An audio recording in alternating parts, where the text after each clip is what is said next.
I hear you on that. Are we live? Yeah. You want to do this? Is you ready to do this?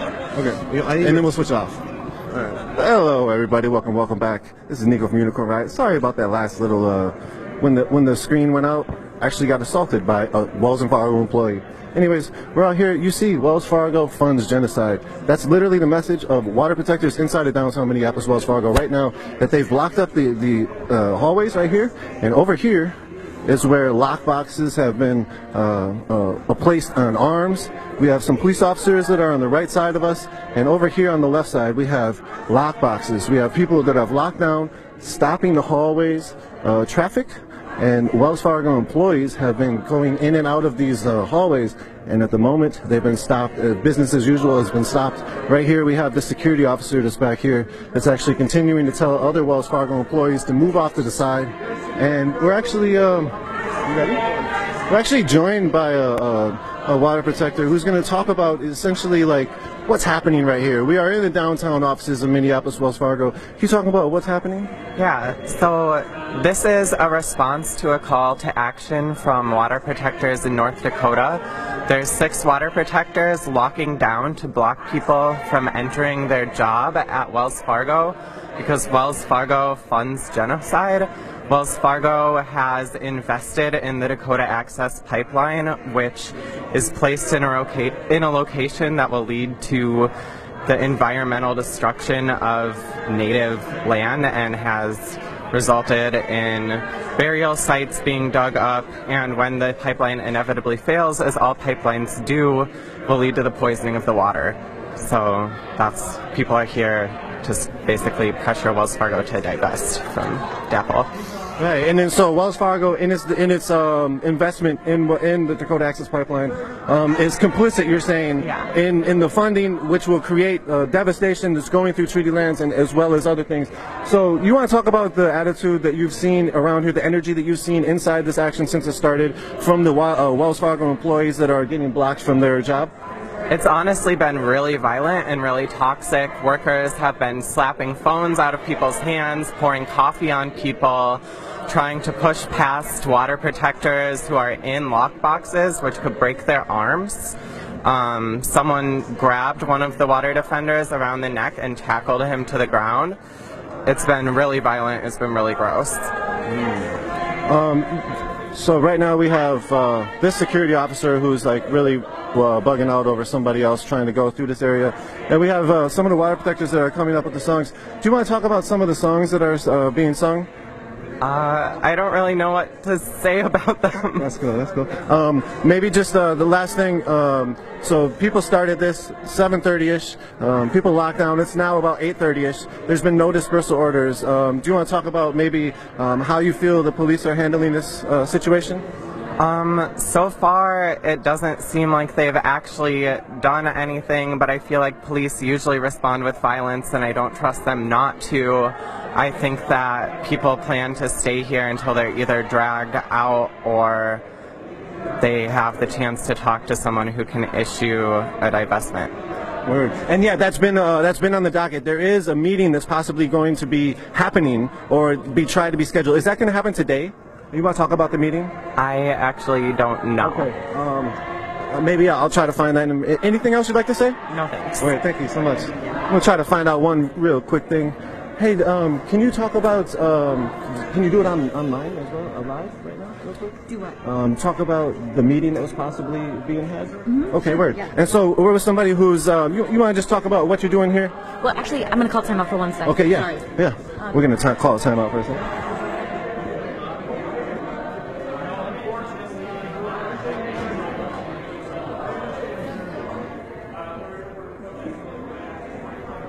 So essentially, we were not supposed to be talking to that person actually. And so the meeting is they're trying to happen is today or tomorrow. We have people that are standing here with these signs. Anybody want to talk about what you're doing here? Keep saying, yeah? Sweet. No? Okay. Okay. No? Our organizer, if you want. Okay, talk to the organizer. Right, thank you. Yeah. So, hey, everybody, I want to welcome back. All right, we're gonna come over here. Excuse me, sorry about that. This is Nico again from Unicorn Riot. We're in the downtown offices of Wells Fargo. Right now, there's employees that are going up the escalator because they've been stopped from using business as usual, from utilizing the normal manufactured way to go into the building, which is going through that hallway, coming up the elevators. They've actually locked all the elevators. We saw a lot of violence from the Wells Fargo employees. They were actually pushing through people pretty violently. One of the persons put somebody in a headlock, smashed through their neck, put his elbow into their neck. And so we've seen that. I got assaulted by a Wells Fargo employee while finishing the last stream. It ended abruptly because he punched the phone out of my hand and punched me in the nose in the process. And so essentially that's what's happening with Wells Fargo employees. The security officers have been very nice to folks, except for some of the plainclothes security officers. They continuously egg on the Wells Fargo employees and talk about the water protectors calling them that they need to get a job, that they stink. They don't understand what they're doing. They're wasting their time. And essentially, there is a couple of the employees who have been very nice, but that's only a couple that I've seen. And at the end of the hallway, again, those turnstiles to get into Wells Fargo are actually locked, as well as the elevators. They're all locked. And so what people are doing is people are going up. If they work in this building, they have to go up a floor and then take more elevators from up there. And so right now we have signs that stand at Standing Rock, stop the pipeline, kill the black snake, divest, love water. And so again, people are out here in the hallway of Wells Fargo, pleading with Wells Fargo employees, pleading with the Wells Fargo administration to divest from its funding of the Dakota Access Pipeline.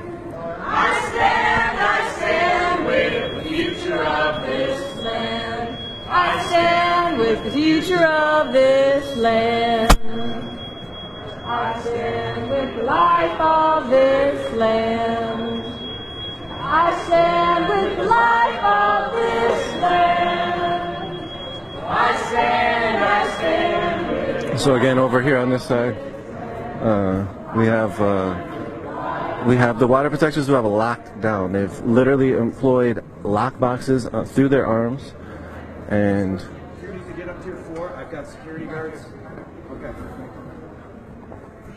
And so from this area, you can see there's 6 water protectors still inside the little atrium hallway area.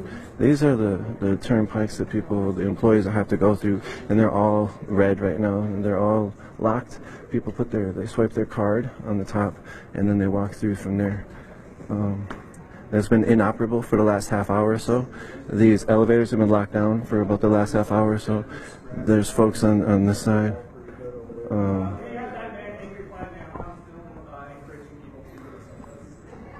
Yeah, and so it was just reminded from the water protector in the middle row back here that this person standing behind us was actually on film on the last stream. This person actually who was filmed telling his employees that he wants to see this, while a very tall employee smashed his way through some of the water protectors very violently and actually put his elbow into his neck. And put another one in the headlock. And so that's what has happened in the last stream. If you go back about 20 minutes into the stream or so. And then, yeah, what happened to me a second ago when I was closing off the last stream, I put the camera back on to me, gave you all a view of me real quick as I was doing that. I don't know if you all could see it, but I was punched, and the punch grazed my nose, hit my hand, and knocked my phone out of my hand.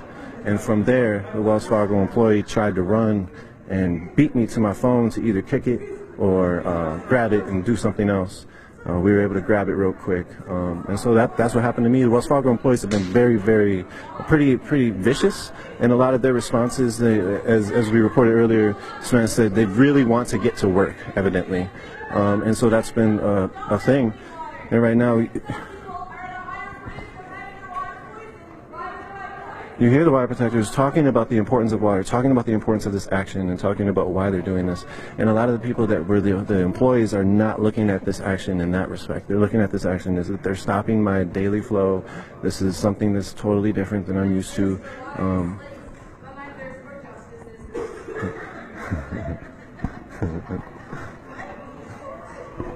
So you heard this person is thirsty for justice. So that's what. Yep, gotcha. I'm doing a little finagling real quick. So right now we have the police officers that are standing off to the side. They have not given any dispersal orders since they blocked in. They've heard what was happening from a few of the employees and the security personnel that's right here. This person named Andrew, who has also been sort of egging his employees on to assault folks.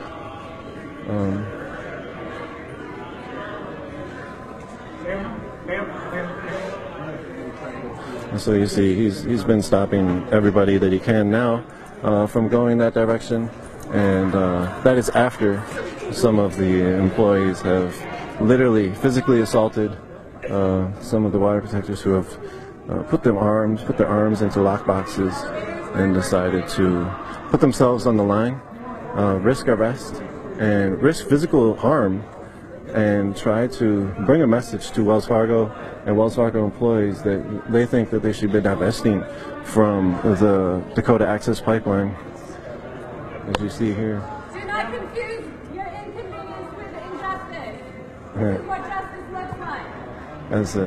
That's a very, very good quote. Do not confuse your inconvenience with injustice. As we were sort of alluding to with a lot of the Wells Fargo employees, they've been confusing this inconvenience with injustice, and actually taking physical aggression out on the people that are standing out here who are just chanting and singing. These officers are looking at their phone, and they're just standing around, not doing much. They're talking to some of the other building security or building personnel. So there's 3 officers off to our left behind us. There's 1 officer sort of right here, just doing nothing. We just got a thumbs up from a Wells Fargo employee that we see, and not we just got they just got a thumbs up, excuse me. And from this side, we have other people that are trying to maneuver themselves into the building and go through the security that's sort of telling them to not continue this way. They're just getting into the building. They do not know what's happening.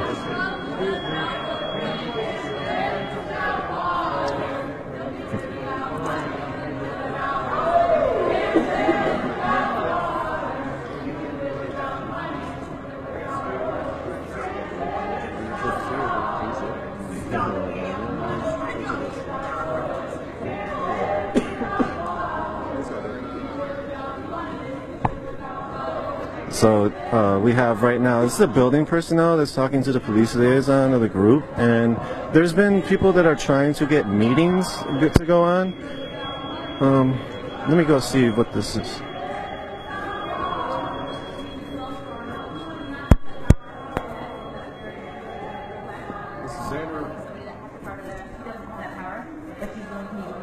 I haven't heard about where Dave Van He is, or if he's still coming, or if he does have the power to divest.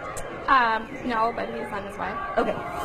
It's a Wells Fargo employee. So Dave Van He also does not have the power to divest, and is on his way. If you guys want to.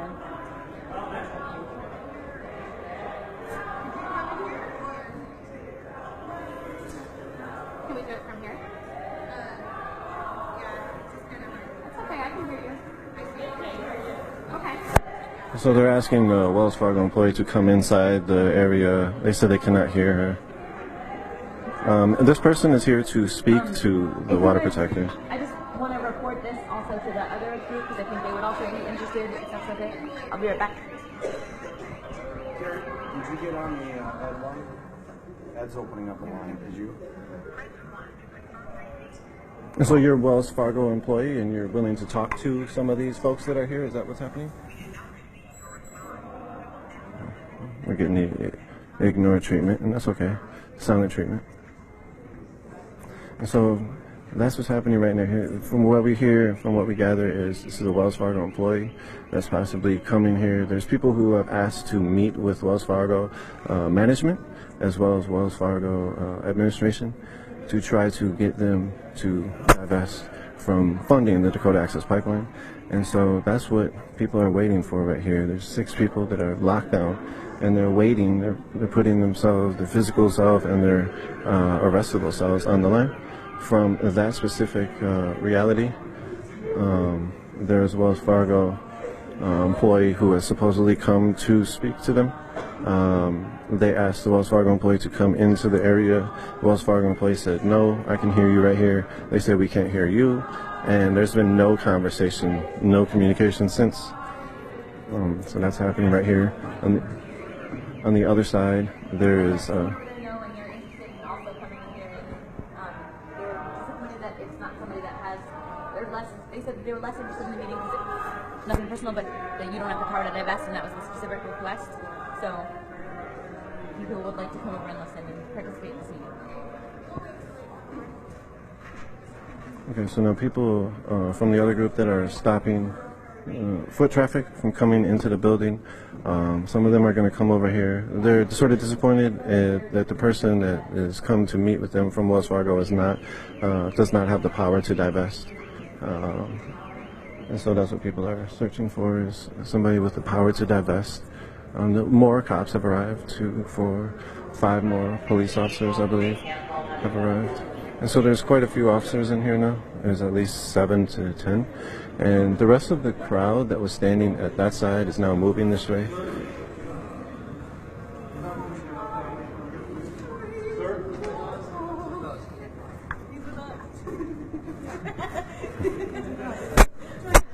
Are you a Wells employee? Sir, are you a Wells employee? Do you want to get up to your floor? Yes. Okay. So we're all here with you. As far as unless they have somebody come down here that has the authority to divest from the DAPL pipeline or from DAPL, that we're not leaving until somebody comes down here that can make that decision.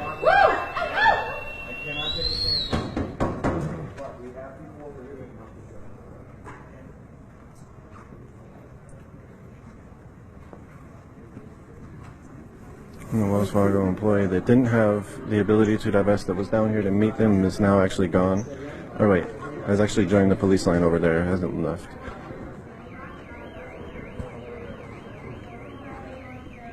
That little buzzing noise every now and then that goes off is because of these turncoats, these turnstile areas. Here, one of the water protectors talking about the Missouri River is the largest river in America. If it breaks, it'll mess up. Gotcha. Yeah, I think they specifically do want to meet with somebody that has the power to divest. Okay. All right. Well, okay. Thank you. Officer Sheldon?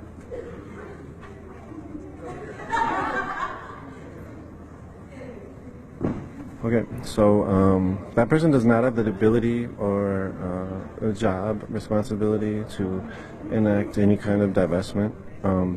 Basically, they were then told that sort of wasting their time speaking with people because people do not want to speak with somebody who doesn't have the ability to divest. And right here we have Andrew, security guard, is shuffling through some of the Wells Fargo employees through the hallway. As you see, this is what Wells Fargo employees are greeted with. Wells Fargo funds genocide. Defund DAPL. Again, this is in solidarity with Standing Rock. This is in solidarity with what's happening across the way. And it looks like outside they're actually putting up barricades of some sort or bringing them in. I'm not really sure what's up with that, but that looks like a strange sight. Looks like they're actually bringing metal barricades, yellow metal barricades that are going to shuffle people straight to the specific escalators, it looks like, or block the hallways right here. There's more security officers that are coming in with their black suits, and it looks like they're blocking off a lot of the hallway.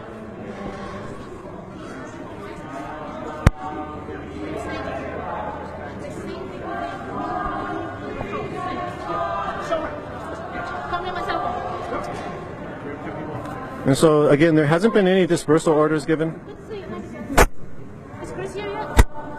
There's been no dispersal orders given, and they've now actually started to bring in barricades that are stopping Wells Fargo employees from going that direction and just putting Wells Fargo employees straight to the escalators. And that's what it looks like. It doesn't look like they're trying to barricade people inside. It looks like what they're doing is trying to stop the Wells Fargo employees from coming this direction and then pushing them straight up to the top.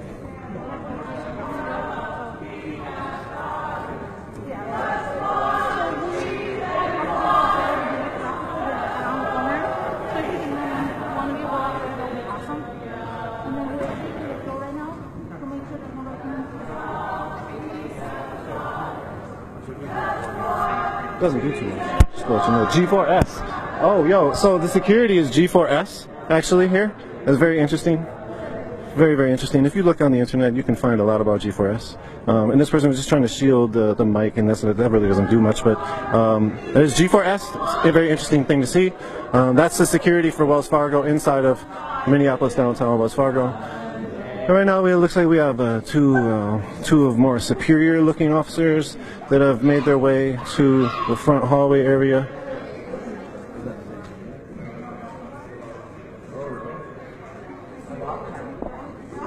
And so again, there's 6 folks that have locked down, stopping the hallway traffic of Wells Fargo employees. There's police officers that have not given dispersal orders yet at this area. There's at least about 10 officers in here. There's at least 24 water protectors that are in here now singing, and they're singing anti-pipeline songs and like pro-environment songs essentially. We've seen these lockdowns happen, and from the lockdowns happening, what we saw was specifically Wells Fargo employees pushing through people, physically harming people. We saw a Wells Fargo employee punch me, Unicorn Ride journalist, as I was filming. I don't know if you all were able to see it. We have that. So there's been a lot of violence on the behalf of the Wells Fargo employees.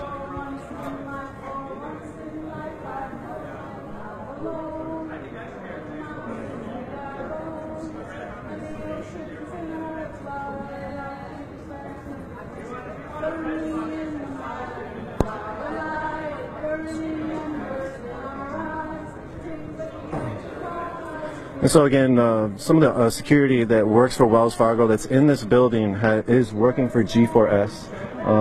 And G4S is also security that's contracted for the Dakota Access Pipeline. And so a lot of the things are very connected today, and a lot of things continue to stay connected for a lot of people. They start to realize how these large banks, these corporations, these large banks are divested or invested in these corporations that are utilizing these pipelines and utilizing oil infrastructure to continue to make themselves richer, while at the expense of the environment. And you hear the sound. I'm just going to let the singing. Talked over half of that good song, but so we have just a lot of cops milling around right now. They're just sort of standing around watching what's happening. There is 6 water protectors that have locked themselves down in front of the hallways. Wells Fargo racist statement saying that they'll meet with tribal elders. They're currently right now and making it back.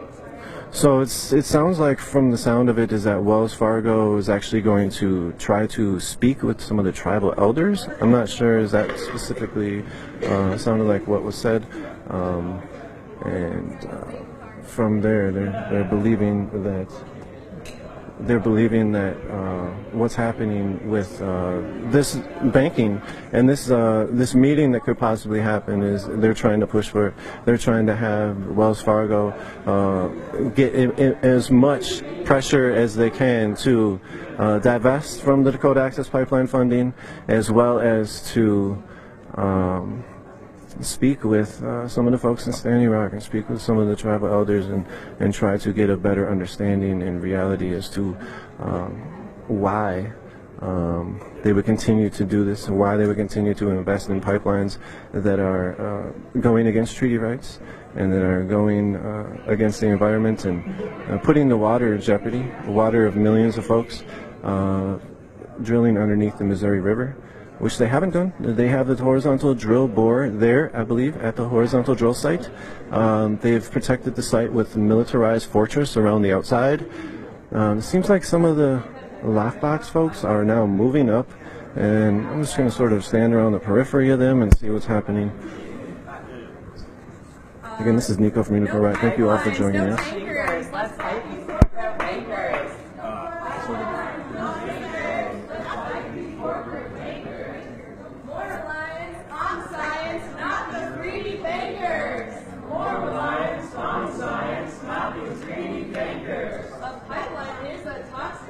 That leaves damage in its wake.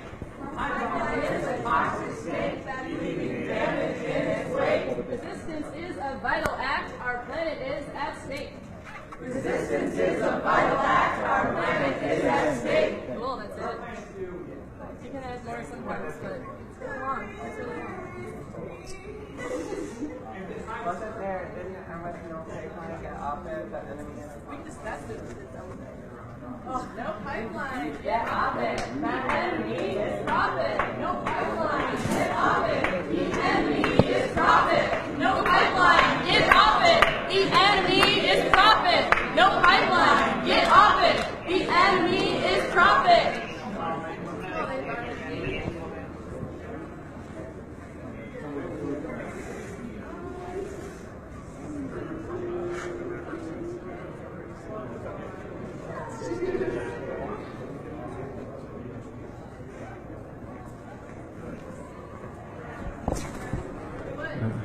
So everybody, hello. Thank you all for joining us. This is Nico from Unicorn Ride. We have some police officers that are putting gloves on. I'm not sure what that's about. They may be trying to maneuver themselves to this hallway over here where the people have locked down with their arm lock boxes. And we have some of the officers walking by us right now, lieutenants, and some of the higher ranking officers. Excited or happy to go outside and walk around the banners? So some of the folks that are standing in here are going to take a march around the building with the banner. The banner says Wells Fargo funds genocide, defund DAPL, and that's a hashtag defund DAPL and hashtag NoDAPL.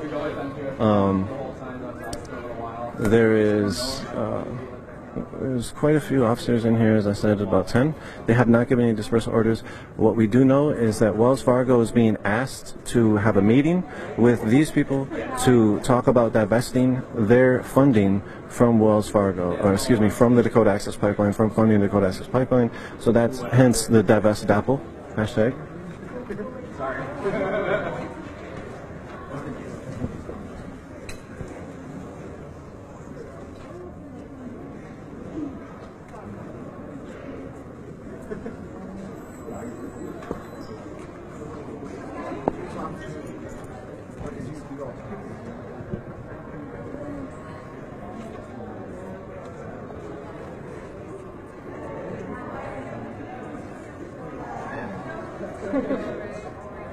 I can talk for a second. All right, cool. If you have like a couple, just a couple questions. 2 questions. All right, so we're right. This is Wells Fargo's downtown Minneapolis office. Why are people here? So this is a corporate office. It's not just a branch. Like, there is administrators here. Wells Fargo is a large investor in the Dakota Access Pipeline project, which is the pipeline. I mean, you all know what the pipeline project is. So there's a month of action called for to get investors to divest from this project and to understand that what they're funding is funding genocide and contributing to climate change and water pollution. So we're here to protect the water and stand up for our rights to clean water and to fight alongside Indigenous folks against this ongoing genocide. 6 people have locked themselves down in front of the hallways. They've endured physical confrontations with Wells Fargo employees who have pushed them, headlocked them, elbowed them in the neck. That's happened. These people are locked down. What are they asking for?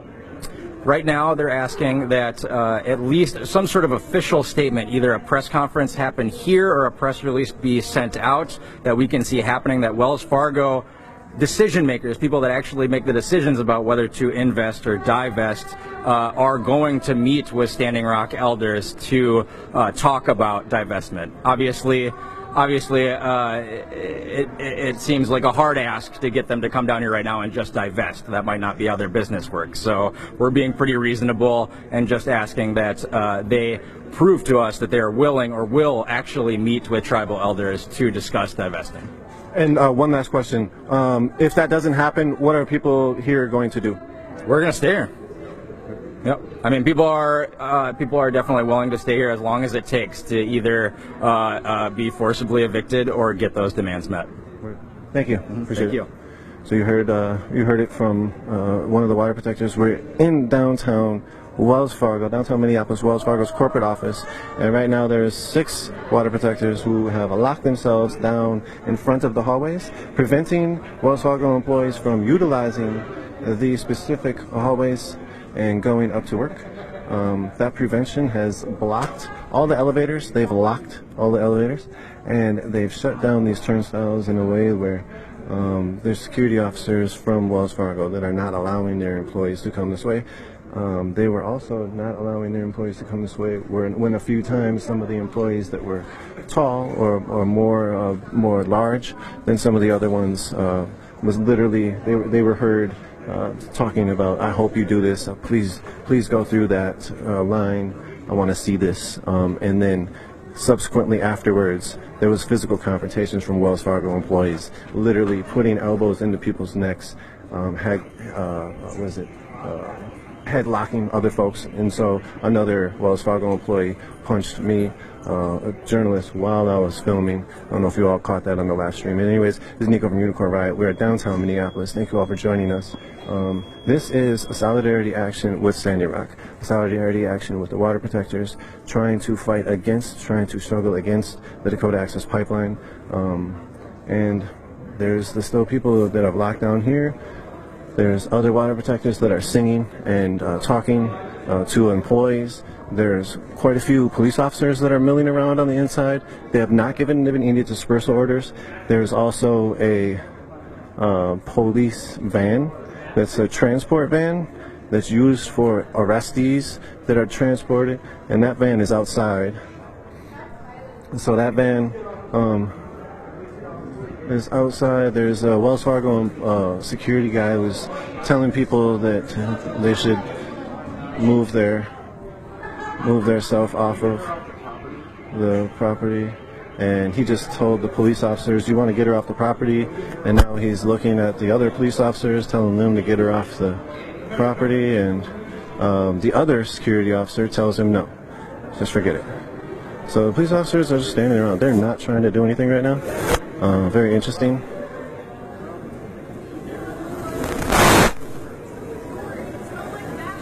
Okay, and so that's literally what's happening right here. The police officers have not given any dispersal orders. They've not given any. They've not said you're trespassing since the time they walked in. They've been only talking to the Wells Fargo employees and haven't given any, well, as well as they've been talking to the police liaison, but they haven't given any dispersal orders. They haven't told anybody to move or leave, and they haven't made aggressive movements towards other folks. And so it's an interesting thing, interesting dichotomy. There's one officer with gloves. He came in and started putting on his blue gloves. And besides that, he might be one of the officers that's going to try to stop or going to try to take the people off of their lockbox, because there is 6 people that have locked themselves into lockboxes in front of the hallways of the Wells Fargo corporate office here in downtown Minneapolis. And again, this is Nico from Unicorn Riot. We got great cameramen helping out.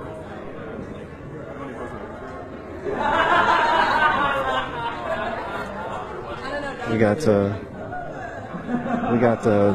reemergence of Lorenzo in Minneapolis. He's actually standing behind the camera filming right now. So, a question is, does Bite Squad deliver here? So, Black Snake Killers, you see, Black Snake is basically the prophecy of a lot of indigenous folks that one day Black Snake will rise and destroy the earth. And a lot of people are saying that the Black Snake prophecy is coming to true, and a lot of people are calling themselves Black Snake Killers. And so that's what's written on those lockbox, as well as this bank funds DAPL. And DAPL is the Dakota Access Pipeline. And a lot of people around the globe have been doing solidarity actions targeting funders of DAPL, specifically Wells Fargo. November 15th this year, this last month, a couple weeks ago, there was a NoDAPL Day of Action. Hundreds of people showed up in St. Paul, in downtown St. Paul, and during the middle of the day, and went to a Wells Fargo after having an action in front of the Army Corps Engineers office. And so that happened in St. Paul on the 15th of November, and that was a big day for NoDAPL Day of Action. Actions all across the world. People have gone actions against TD Bank. People have gone actions against other funders, U.S. Bank, I believe, and some other ones. And so that's happening across the globe, across the United States of America.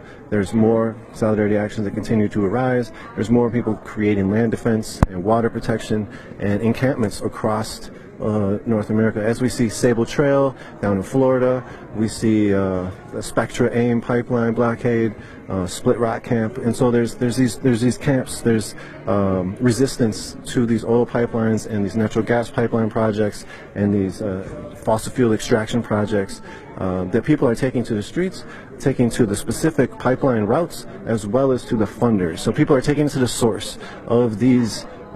Basically, what people are calling is earth killers.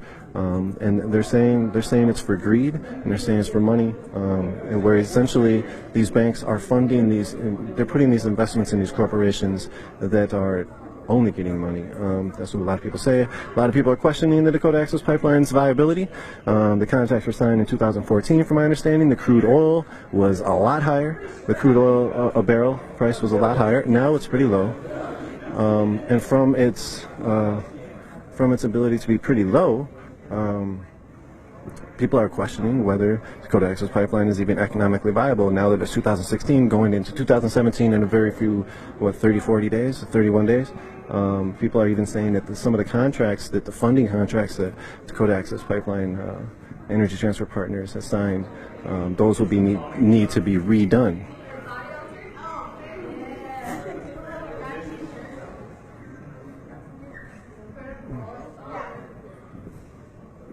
So right now we just have some of the security that are just watching what's happening.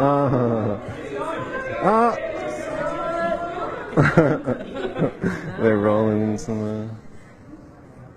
All right. So they got some tincture right there, and they were able to receive it on the other end. All right. So again, we're here in downtown Minneapolis, the Wells Fargo building. As we were talking about the divestment, the investment in extraction of fossil fuels, the divestment that people are pushing for, it's a continual thing. You see it popping up all across, even Turtle Island. And we're talking about Kinder Morgan as well. Up in Canada, it's a huge reality for a lot of people now that they're realizing that to make impact against these fossil fuel industries, to do that. Also, one quick thing: Sunoco Logistics bought out Energy Transfer Partners. They've been continuously wlipping who's buying them, who's controlling their operations, and Energy Transfer Partners bought out by Sunoco. Sunoco buys or Energy Transfer, then buys Sunoco. You know, it's been a continuous thing for the last few years, or not the last few years, but a decade or two. And it seems people are bringing up the idea that Kelsey Warren and other these folks in the top lines are actually trying to protect themselves against legal liabilities. And so that's a very interesting thing when we're talking about a lot of these fines that will be brought forth towards the Dakota Access Pipeline. Right now, they're doing illegal things in Iowa. A lot of people say that they're eminently domaining a lot of people's houses. 15, I think, at least lots that are being illegally eminently domained. And there's also the violations that people are talking about in Standing Rock. And so there's still no easement. They still do not have an easement to go on Army Corps land that is being fortified. So they've fortified this base. They've created this drill base where they brought in the drill. Again, it's fortified. There's 8-foot trenches, there's 12 feet walls after another 6-foot wall, I believe, and it's HESCO barriers, and it's protected with razor wire on each level. So we're talking about each wall, each trench is all protected with razor wire. And what's happening right now is they're out there actively maneuvering the pipeline to be through and underneath the Missouri River. They still don't have an easement, from my understanding, or from pretty much people's understanding. And so there's a lot of the reality of the Army Corps now talking about shutting down the camps, shutting off access to the camp, saying they need to leave by December 5th, to leave Army Corps land, which they said that they granted of the ability for folks to be on Army Corps land September 16th, and now they're taking that ability back. So if you go to unicornride.ninja, you can find out a lot of this information. We have document releases on some of the police reactions and the EMAC agreement that's been going on, as well as some of the Army Corps stuff, as well as frontline, NoDAPL, water protector video and media from that, and why people are there. And so we've been covering it from the jump, from April 1st last year, this year, excuse me, when the horse ride went to Sacred Stone. People started up the camp. Go back into Unicorn Ride, check that out. We have a few after month, I think after April we were there late May, we were there in late June, and you see Lorenzo's face a lot, doing a lot of great documenting as to what's happening. And we have another great person behind the camera, Andrew, a lot of the times. And so, yeah, look, we appreciate you all for coming through with us along this ride. And right now we are downtown in Minneapolis. As we said, people have locked down, shut down business as usual. The police have brought in barricades to stop Wells Fargo employees from coming this direction and essentially assaulting people, because that's what has been happening. There have been many assaults that we witnessed and actually were part of being assaulted. And so you see this action has caused a stir here in downtown Minneapolis. There's been no arrests. The police have been very hands-off, very, very hands-off. They haven't even talked to the water protectors that are doing this direct action. They haven't talked to many of the other water protectors around this area. They're literally just standing around, just watching and looking. They've been asked by some of the security to move around and do other such things that they were doing, and they didn't want to. So that's what's happening right here. We're gonna. I'm gonna look at the chat and see if I can find people chatting real quick. Again, thank you all for joining. Do you want me to hold this right now?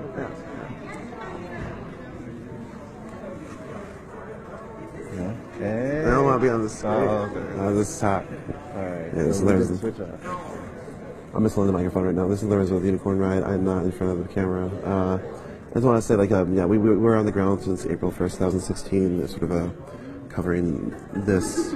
And the things that kind of stick with me is I'm sitting in Wells Fargo in Minneapolis, Minnesota.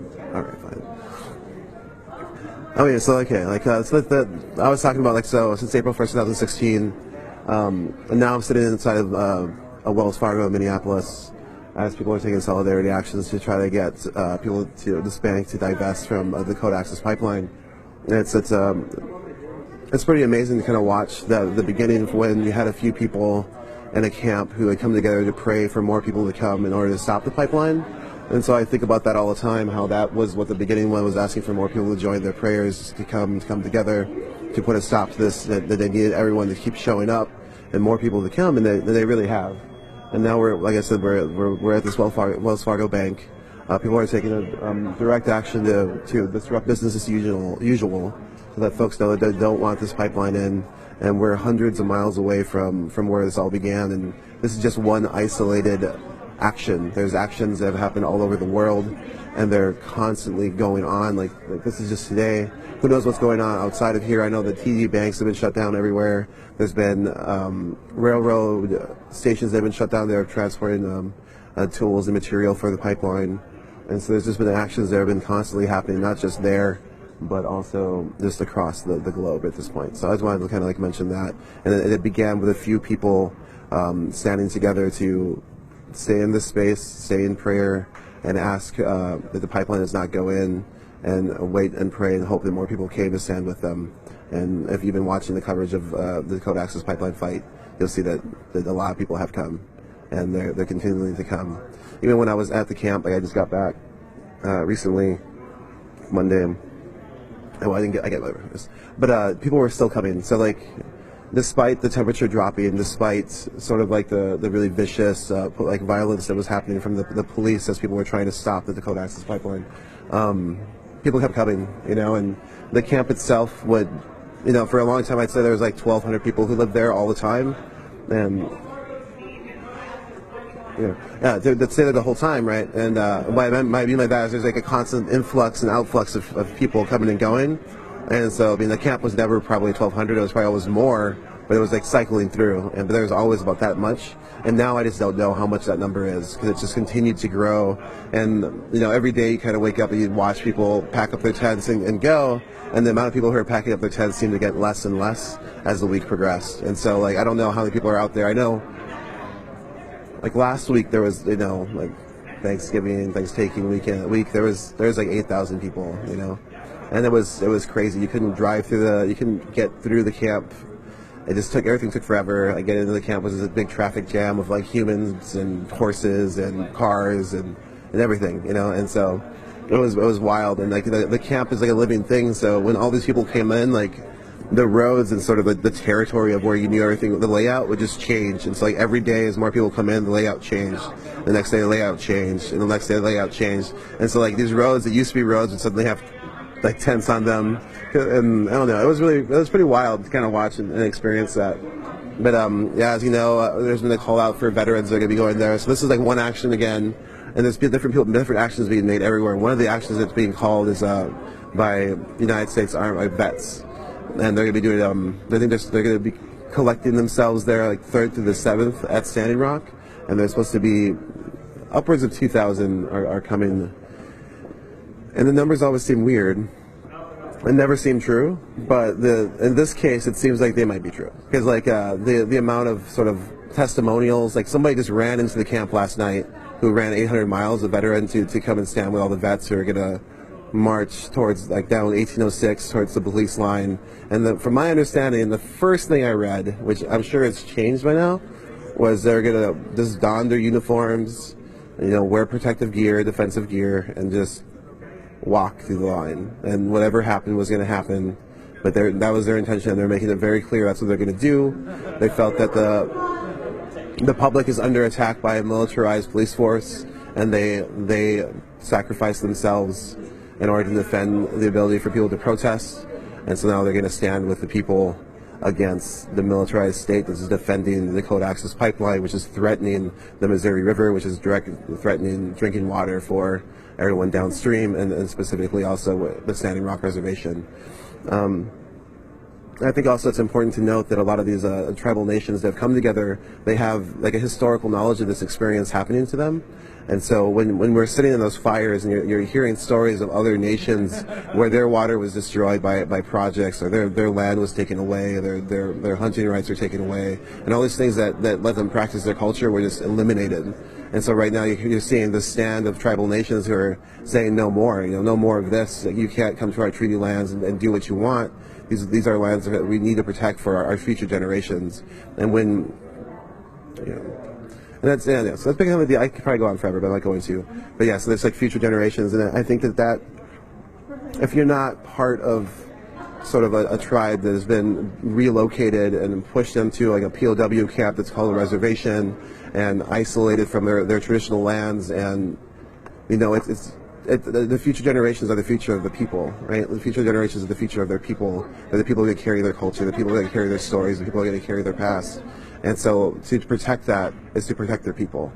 And I think that it's important to know, because I don't think in the Western world that idea resonates quite as much, because we're not so attached, or people aren't so attached to the land around them as an identifying factor of who they are. And so it's just important, I think, to take that into consideration, that the future generation is also what allows the future for their people to exist.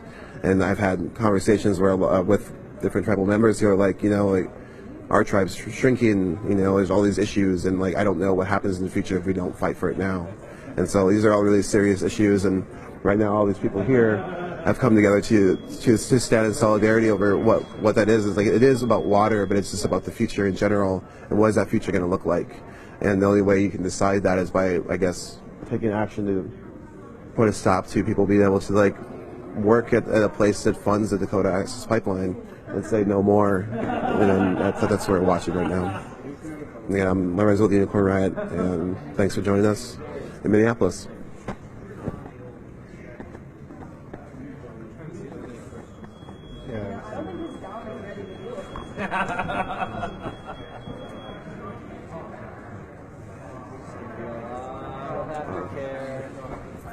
All right, so I'm going to try to do a quick run-up of this sort of weird situation around Standing Rock. So as you know, there was a winter storm that hit. It was Monday, really early morning of this week.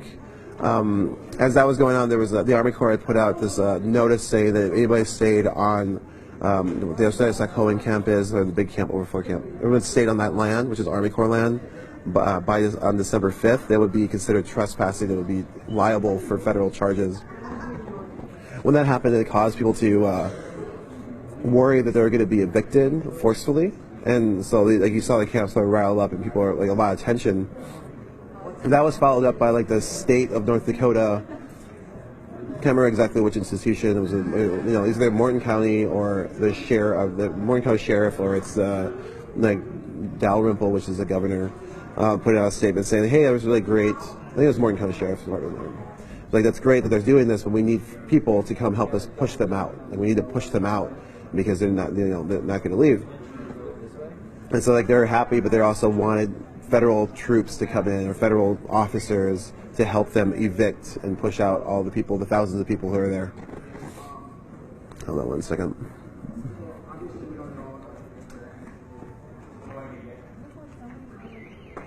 I'm not sure where they're going. Okay, so it looks like they're just mulling about, trying to figure out what's going on. So that they put the sort of that fear was there, but also it was a lot of steadfast, like knowing that people weren't worried. They're going to stay together. The state asks for troops to help them evict, thus suggesting there's going to be an eviction even further. And then that was that around a time where the veterans were like, "We're going to come show up and march." And then after that, the Army Corps put out a statement that was like, "Well, we're not going to forcibly evict anybody. We just don't want people there. You should all leave under your own volition." The state gets really mad about that because they want people to get evicted. They want to go in and forcibly move them out of that space. And so they start trying to pass all these different, I can't explain it, right? So like, they said they're going to stop people who are bringing, like at that time they said they're going to stop people who are bringing in supplies, like heating material or food, and they're going to pull them over and they're going to fine them $1,000. There's no explanation of how they're going to make this decision. The officers are just going to look at a car and decide that this is the car that's illegal, and they're going to pull it over, and basically look through their vehicle because they have the right, because they told themselves they did, and they told the internet and the whole world they're going to do it, and then that's what they were going to do. And so that everyone was like sort of, I don't know, freaking out, but we're like, wow, this is insane, right? They're going to have patrols of sheriffs like just pulling vehicles over and searching them and deciding that these are supplies that are illegal, which is like food and water and heating materials to keep people safe in their shelters, and they're going to find them and confiscate them. Turns out that a few hours later, after I think the governor realized that that's like a huge 14th Amendment like violation, we have a right to not be this randomly searched and seized, right? But he basically stated that they were going to do that all day long. I think he must have been gotten advised that was really, really not a legal thing to do. And so he stepped back his comments a lot. And he's like, well, no, we're not going to stop supplies. We're not going to stop this. But in the interim, they actually were going out to businesses and asking businesses to not sell those supplies to water protectors. Again, how was that decision going to be made? That was never clarified. So they're asking somebody to make an observation with their eyes on a human being and decide this person does not deserve to buy this stuff. And that went around for a while as well. Again, afterwards, they realized that people are going to be making decisions based on, what they see and decide, right? Like, it doesn't make any sense. And they stepped back, and also that some of the institutions, I think Ace Hardware got hit real hard with it because they had put like a notice on the phone or something, and they all stepped it back, and then now they're saying they're not going to do that, but they do want people to leave. And so as we're heading towards this December 5th day where everyone in the area will be illegally camping and under threat of federal charges for trespassing, the Morton County sheriffs Morton County and the state of North Dakota, as a whole institution, the governor stepped out and said this: we're trying to figure out how to choke out supplies to that area, while under the guise too that they're doing it for their safety. And so the governor declared an evacuation zone on the area because of the winter storm. Said that people should leave because they need to be safe, and it's going to be hard to stay warm. Even though a week ago they sprayed them with water in the water, water in the cold.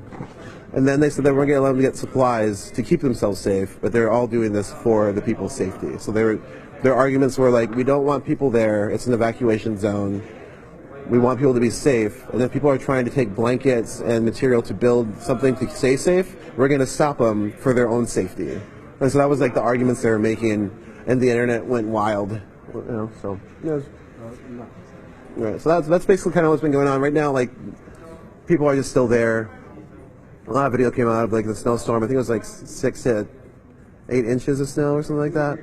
Really bad blowing snow. There's vehicles all over the ditches, stuff like that. When we left, we had to drive around a jackknifed semi, or like a semi at the bottom of a hill. They just couldn't make it up, And so it's pretty intense when we left, and I'm sure the weather got worse after that. So people are trying to maintain, but it is cold.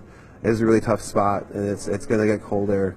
And we're just going to have to see what happens. We intend to head back out there the next couple days and be there for when the veterans arrive, and be there for when people continue to be there. Well, they're all reading the paper. They must be looking up their stocks before making the decision on divesting or not, see where they're at.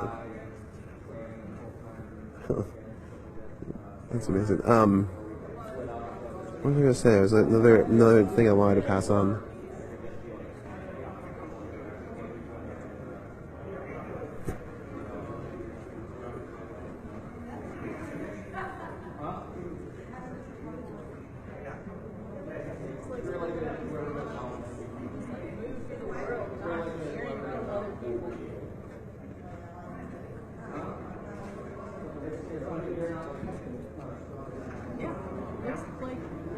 There's lots of money there. It's just great. Until you die, money can't. I always hate that.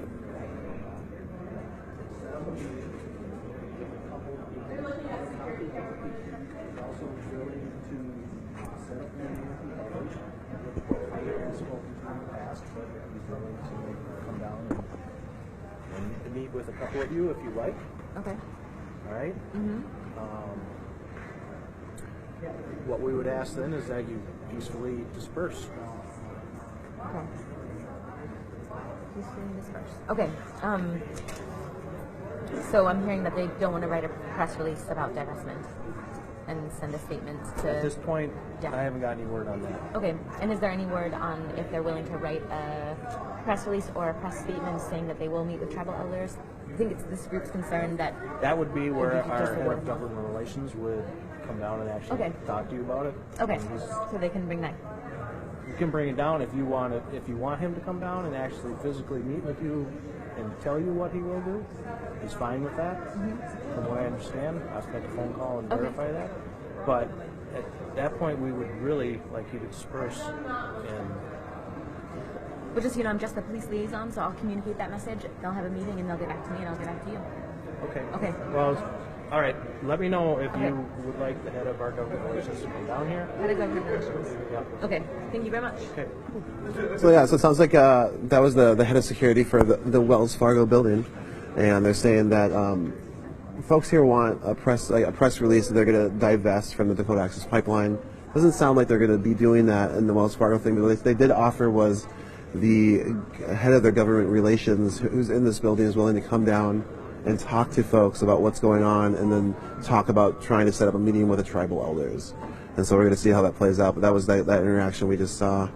And right now, the police liaison, is communicating that information to all the people to let them know what sort of like communication has been happening, and let them know, let them decide what they want to do together. So that's kind of what we're watching play out right now.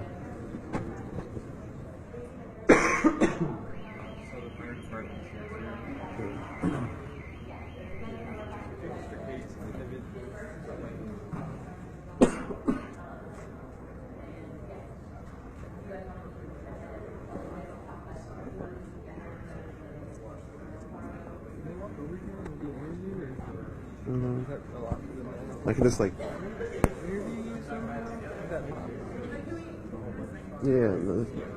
they're busy, dude.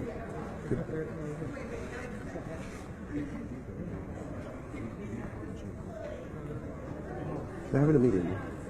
They gotta discuss this stuff. All right, so now the lockdowns are coming together, and they're having a little discussion too.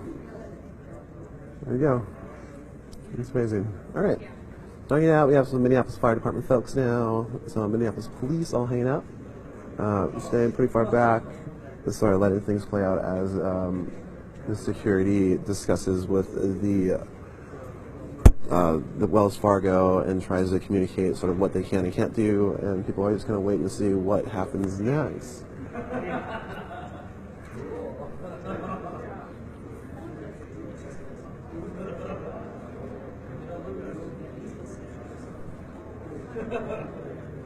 And the discussion between the private security and Minneapolis police.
Check, check, check. Well, he's over there now. Check, check.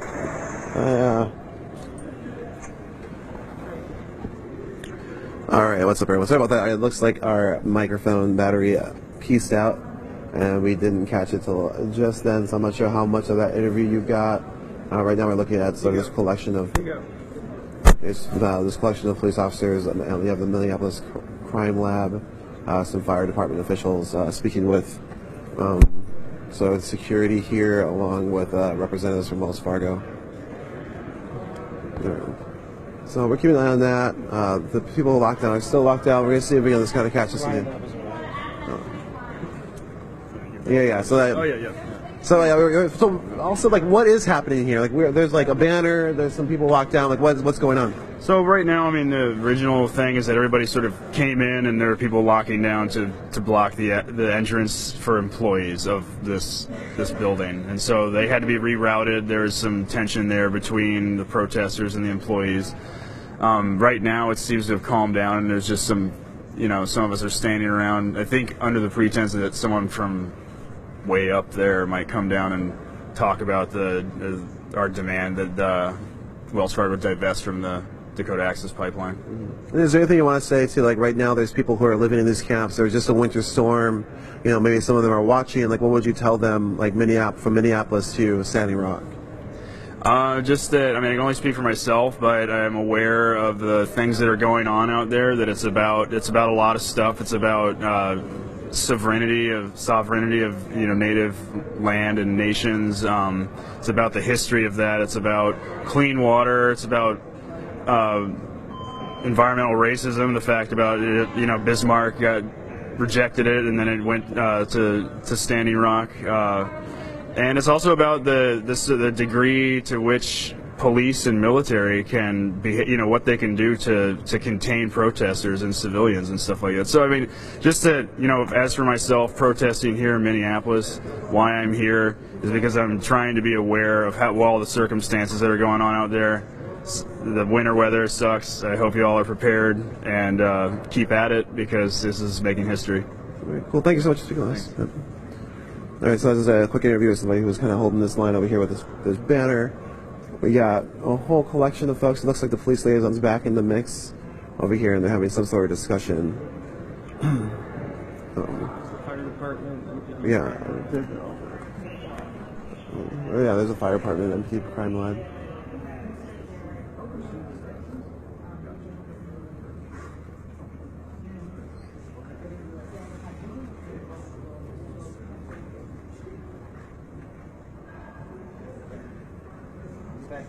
Okay, so it's not a confirmed it's not. Okay, you got it. He's working on that. Of course. Okay, thank you. All right, so yeah, so you have the MP crime lab with their camera, and they're coming through. Looks like the police liaisons are communicating more information to people who are locked down. The head of security was communicating information to them, and the police are kind of overlooking it all.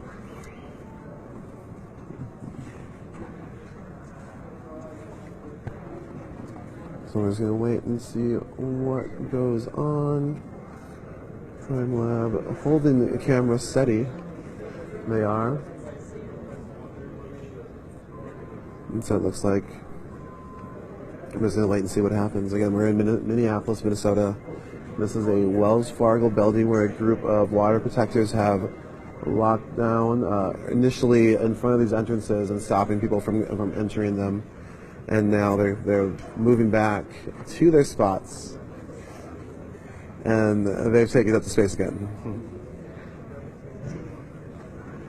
So, we don't know exactly what's going on, but there is like lines of communication that are open between the building security and building management and the people who have locked down here. The demand that we heard was they want Wells Fargo to divest from the Dakota Access Pipeline, to pull out all their money, and just to not fund that project whatsoever.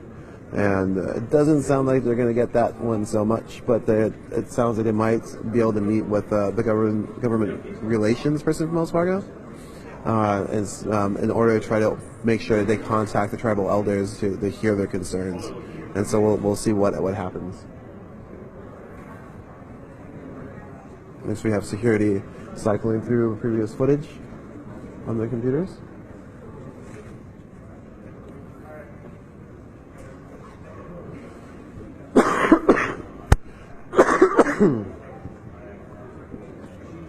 I'm not sure what they're trying to find, but it's definitely something.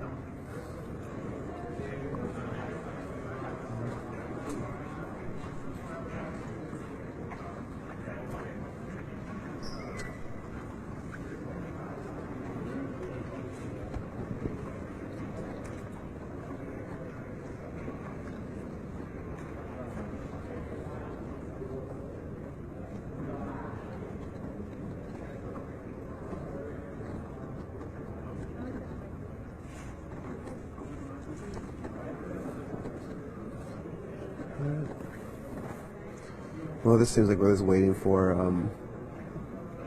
I guess, more communications to be exchanged.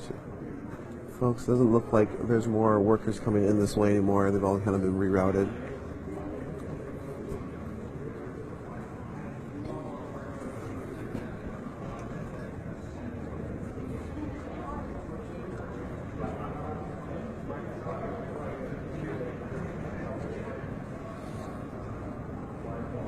Yeah, so that's some other reporters have got here. You can see their cameras set up on that side.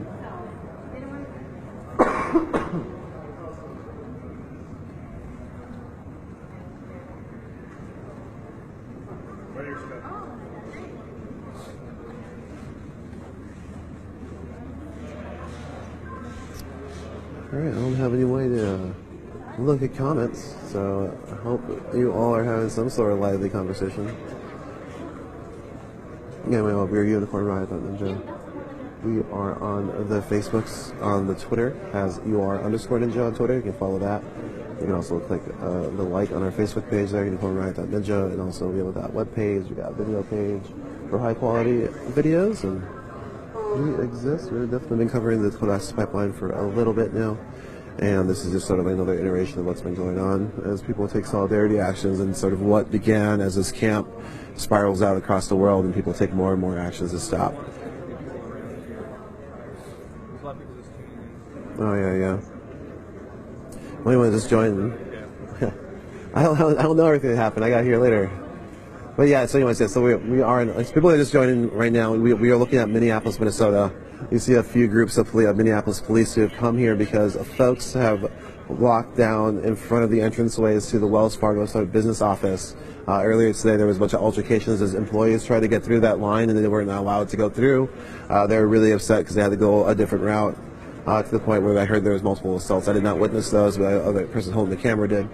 And people have been sitting here and holding this space now for I think over an hour, and negotiations sort of have begun between the building, main security is kind of transferring information from some people up top, and folks down here are saying what they want. The main demand was that Wells Fargo divest from the Code Access Pipeline, but also another demand is they are asking that Wells Fargo meets with tribal elders to hear their concerns. That's what I'm hearing.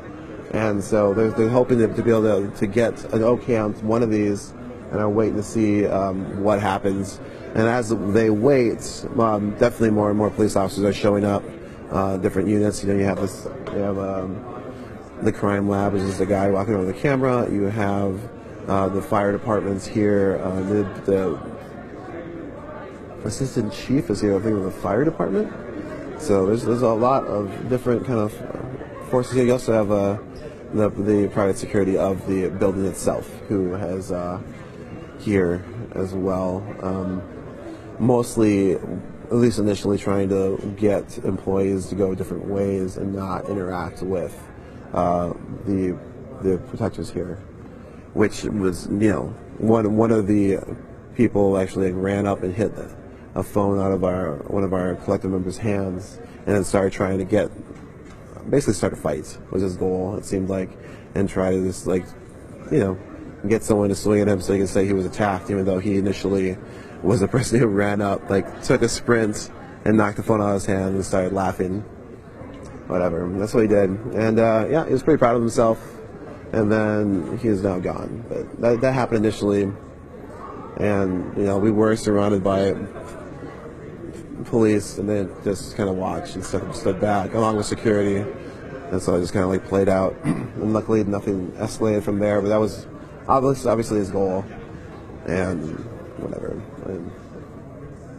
Real quick, person behind the screen. The person who did do that assault actually also assaulted this group of water protectors that were locked down, and then cried assault afterwards. So didn't cry assault, yelled assault, and said that he wanted to press assault charges with the Minneapolis police officers on those few folks for supposedly assaulting him in his lip.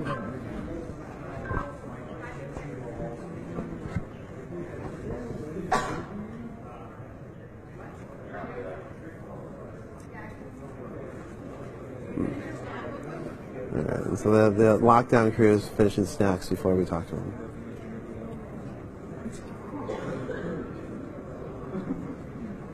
Who's finishing the snack?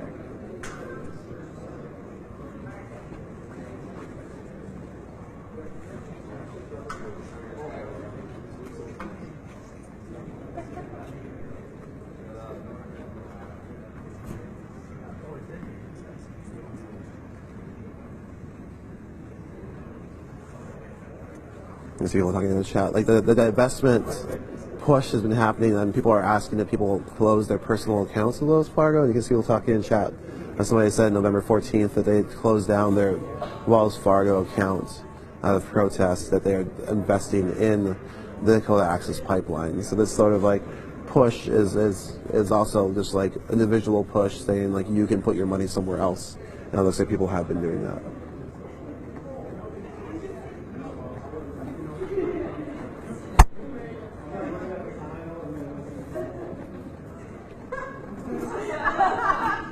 They're eating apples.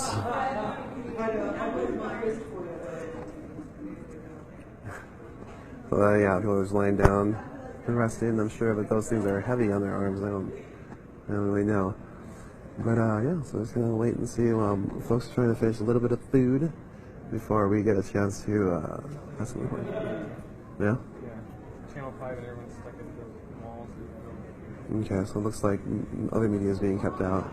There hasn't been any dispersal. No, there hasn't been a dispersal order or anything like that, so it's kind of like hanging out. And inside of the Wells Fargo building.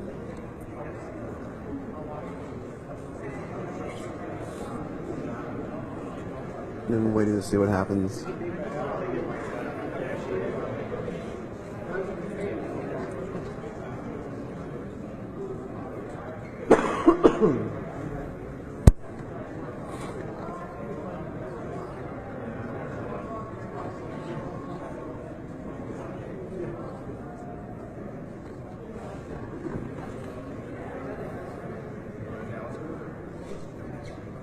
I think Wells Fargo itself has been making the news a lot recently, and so you can definitely look back at the backlog of other things that they've been known for.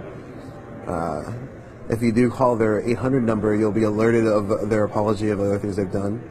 So let's go ahead and go ahead if you want to give that a call. You'll find more information on this look. There's definitely some sort of I'm not going to go into it. It's definitely it's related because it's Wells Fargo, but it's not the NoDAPL stuff. So it looks like the building security head is now talking to the police and having some sort of discussion. And we'll wait and see what is decided. And the police are just hanging out. Oh, I suppose I'll just put this on.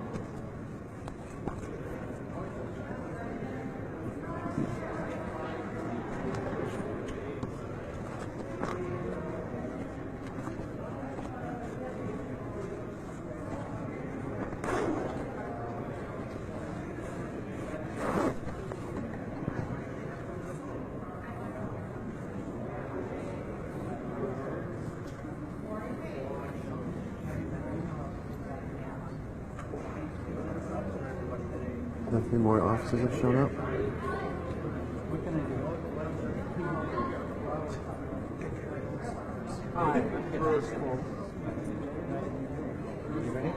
Oh, okay. Van D.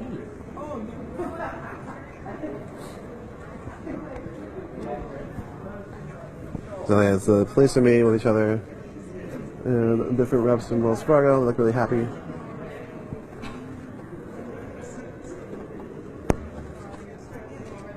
I can't. I mean, I could, but then they'll get angry. Yeah, it's great. So what's you're locked together? Like what are you all doing right now? We're here at Wells Fargo in downtown Minneapolis to disrupt business as usual, in solidarity with the Standing Rock Sioux Tribe, who've called for a month of direct action against the institutions funding the Dakota Access Pipeline. So we're here blocking employees today and disrupting business. Do you think it's been successful so far? I think so. Yeah, it's caused a big disruption. And for like people who might be watching from Standing Rock right now, like what would you want to tell them? That we're here in solidarity with them. Keep fighting, we're with you. Yeah, we're here to support you. And then what was the demand? Like what do you want? Well, the larger demand is for Wells Fargo and really all the banks, but specifically today, Wells Fargo should divest from the Dakota Access Pipeline. Our demand today, since we're not, the leaders of this movement, obviously, we're just here in support. So we're asking that Wells Fargo seriously send people to talk with the Standing Rock Sioux Tribe and listen to their demands. And Cool. All right. Anything else y'all want to say? yeah, pipeline. Maybe you show me. Like snake killers. All right, so you got like the 3 folks that are locked down here. I don't know if we can get any commentary from those folks. We'll go over. We'll see what happens. Crime lab. It's a really nice vest. You already like, interviewed so many times. You want to say anything? That's exactly the comments we were looking for when we bring the mic up. Now, let's say really like what is like. There's people watching right now. There's a few thousand. I assume some of them are at Standing Rock because I know a lot of people there are in the casino right now. There's been a lot of storms. And they're sort of packed in rooms trying to stay warm when shelter. So what would you tell those folks who are looking on from hundreds of miles away at your action? All right. We're showing some solidarity today, and together we can stop this pipeline. Good, thank you. Yeah, so basically they're just saying that they're showing solidarity and that together everyone's going to stop this pipeline. And so that was basically what it said, and a thank you. The person in the middle said thank you to the people who are in Standing Rock right now, sort of dealing with this weather. I said there's connectivity in the camp now. So people probably can watch camp. I'm not sure if they are. But if you are, people here are in Minneapolis, Minnesota, are well aware that there's thousands of folks out there, well aware of the situation, and are taking action to show solidarity with those folks, and also to tell Wells Fargo to divest from the Dakota Access Pipeline. So.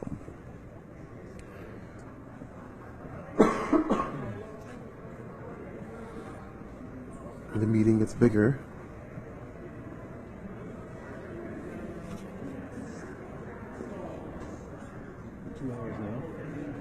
In 2 hours? So I guess this is it's been 2 hours now that these entrances have been blocked, and so the building had to redefine its space a little bit, and employees are not going this way anymore, but they definitely were halted from going to work at the beginning of this, and now we're just waiting to see what happens here. What happens here? Am I supposed to be coming back to you with more information? Where you're at?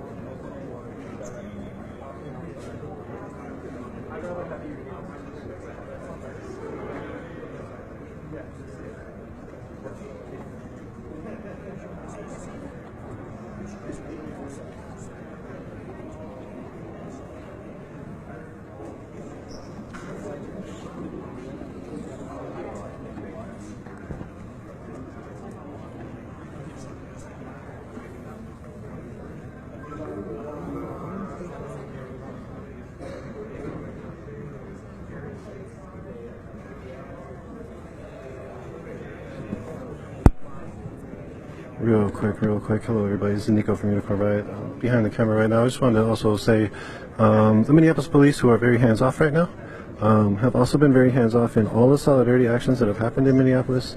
There was people who have taken over the city hall. This Deputy Chief Arneson is on the left side, and Deputy Chief Arneson specifically declined to arrest folks that were taking space in the city hall a couple weeks ago, quote-unquote, to not clean up Stanek's mess. And Stanek is a sheriff, and the Hennepin County Sheriffs were under fire and under a lot of turmoil from the community for being on the front line of the brute force squad that was raiding the Ossetishikoming camp, treaty lands, at 1851 treaty lands on October 27th. Anyways, just wanted to point that out, that Minneapolis police are very hands-off. They haven't given a dispersal order yet, and they are just milling around as well, and their superiors are here, and they're still just milling around, discussing options. Yes.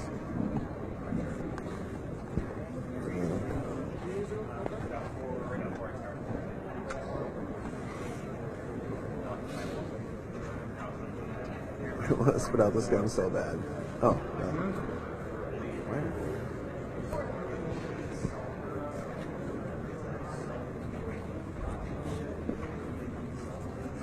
Thank you, thank you.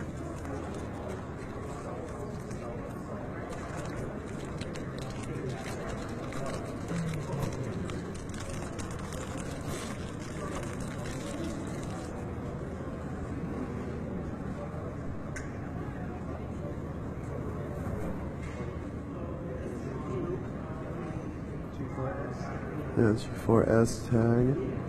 I'm not sure if it runs all security here, but definitely one of them.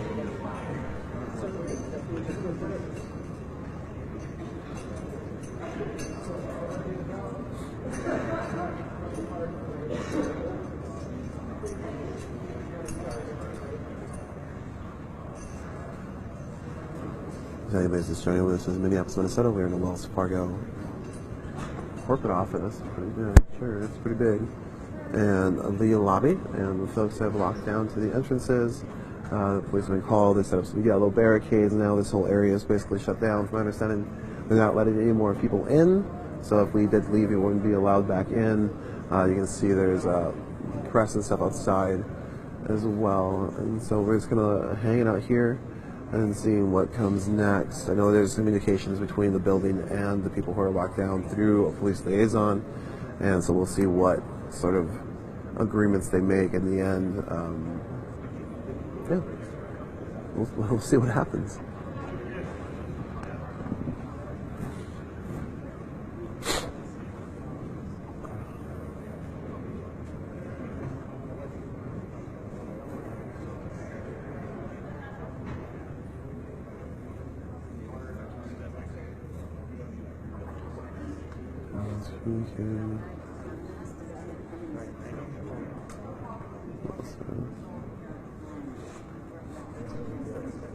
There's a lot of high-ranking police officials here.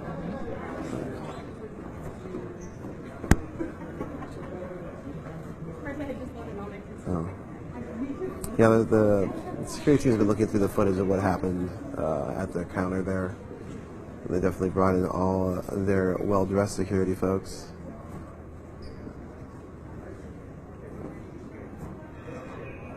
Watch out.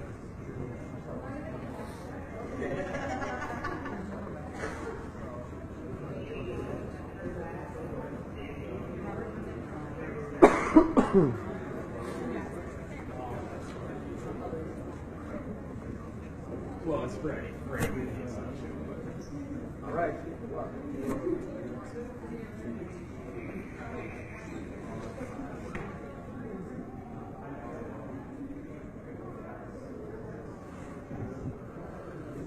So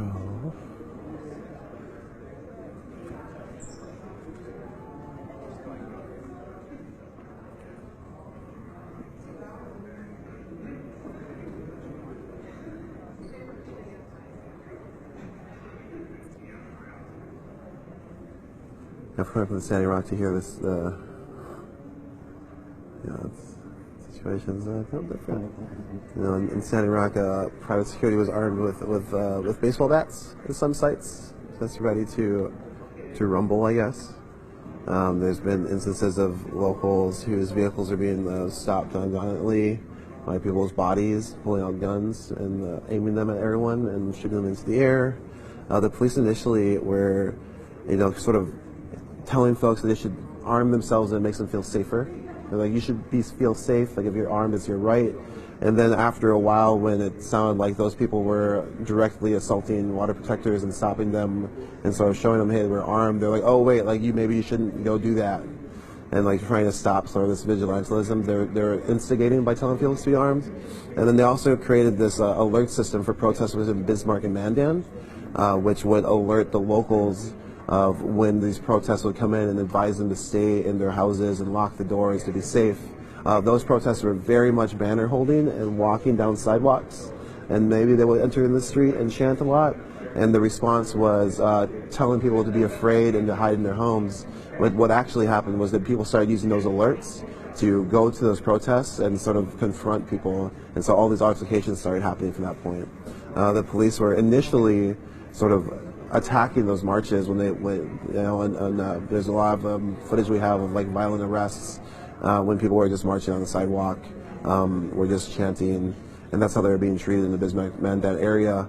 The Bismarck-Mandan police like held this joint press conference, where it was like both sheriffs, police chiefs of Bismarck and Mandan, the mayor, all this talking about how proud they were of the peace they were keeping, and how these people shouldn't come and they have no right to come to their city and protest, which, I don't know, that's just not how it ever has worked, I guess, but that's how they felt it worked, and they were doing their best to basically stop those protests.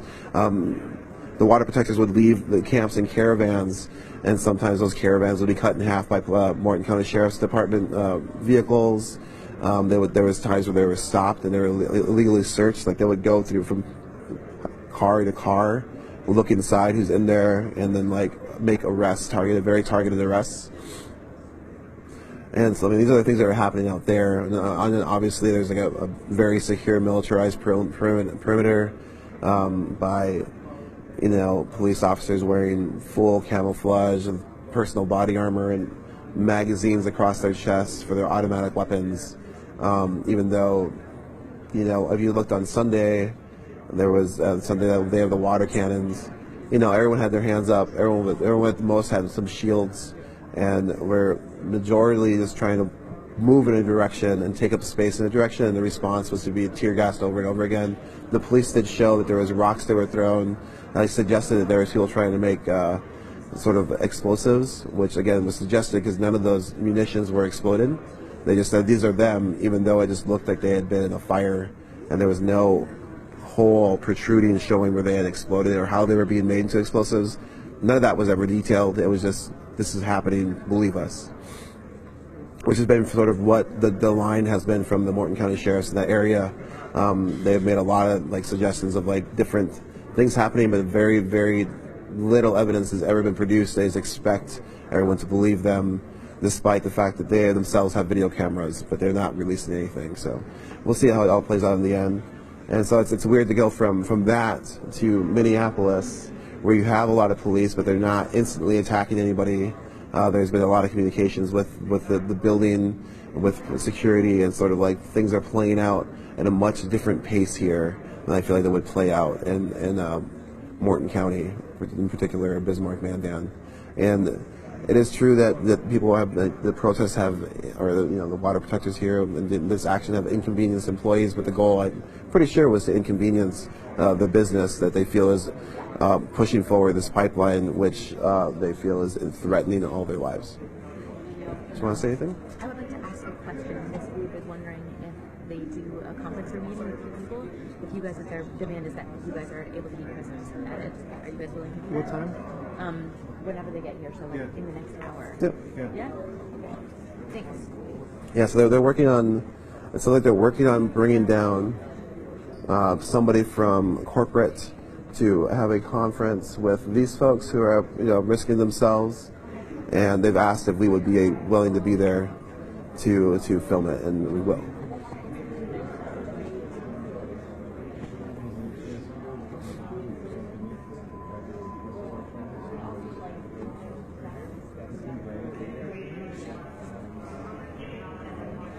So yeah, I'm gonna move out of the frame.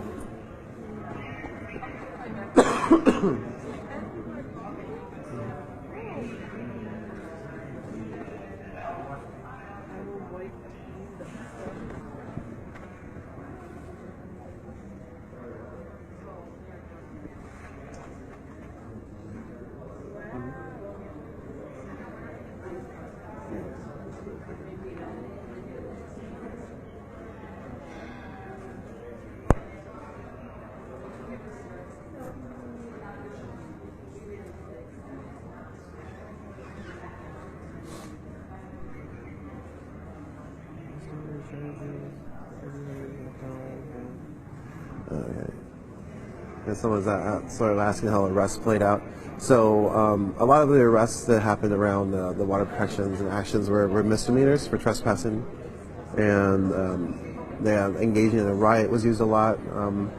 And if you were charged with trespassing now in the area, you'll be taken to the Morton County Jail, where you'll be strip searched, and you'll be placed in a kennel, which was originally bought for dogs. So it's like a dog kennel. And the reason people know that is when they first got there, when those kennels were first placed there, they actually had like a diagram of the size of dogs that each could go in to these kennels.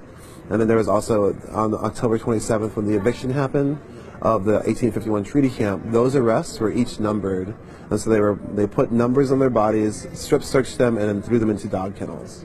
And so there's all these pictures that went around. You might have seen them where people had numbers in their arms, and they're comparing that to this. Well, it's very dehumanized, super dehumanizing, and it was obviously done like that was the plan, right? So they planned to do that. It wasn't like they came up with it in the moment. They're like, no, we're going to arrest them.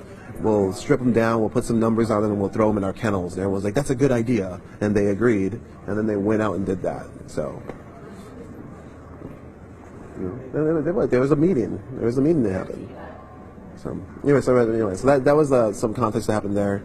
Again, the 1851 treaty is the Treaty of Fort Laramie, I'm pretty sure. It was a peace treaty that the United States begged for peace for the Lakota people, because they were getting their ass kicked in an Indian war, if you want, because the United States was colonizing all this land illegally and stealing it from these people, and these people fought back to hold their space and defend their lands. Turned out the United States couldn't take it, and they asked for peace, and then the Lakota they sued for peace. They're like, all right, we'll be peaceful. Like, this is our land. Don't come in here, and we're just going to stay here because we don't plan to expand, because that's not what we do. That's what you do. We're going to stay in our traditional lands because this is where our people are from. Let's sign this paper, and they did. And then after that, the United States basically systematically built forts along these different roads that are allowed, and basically started to expand and colonize anyways. And so that's what they're talking about a lot. And that if you look, there's a thing called the Lakota Nation. It's like the traditional lands that were assigned or agreed upon during the 1851 treaty, and it goes from like right south of Mandan all the way down to Nebraska. Like, it's a really big swath of land. It'd be a really huge nation, but that through a lot of different acts and sort of a lot of paperwork and different sort of like agreements that were made. The United States used those agreements to take away land. One of them is like I don't want to get it all wrong. It's like basically they tribes owned the land collectively, and there was a point. It's like the relocation. Basically, it's like the Indian Removal Act, but basically they parceled out all the land to give each member its own plot. Hold on just a second.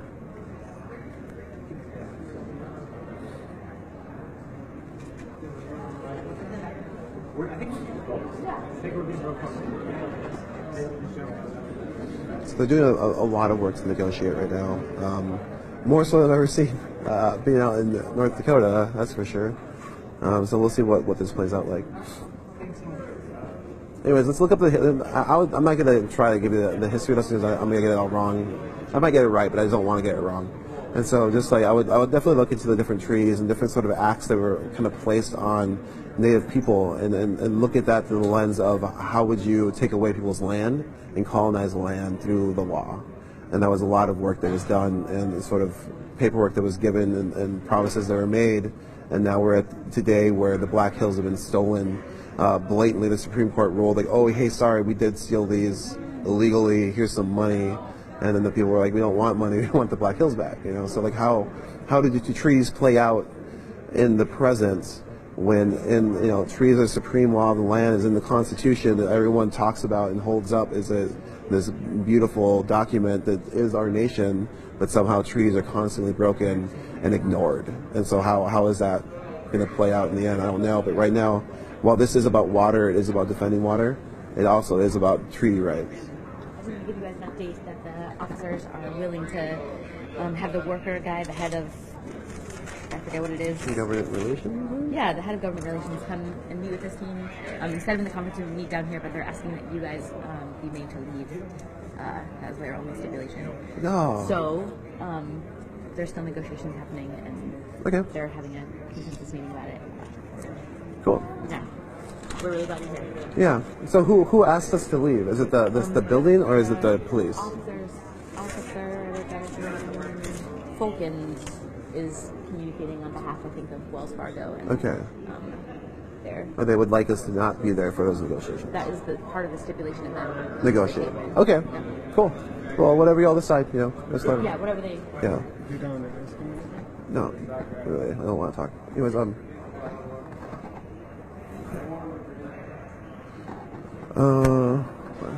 can do it. It's good. Boston tossed a 65-year-old man to the ground in the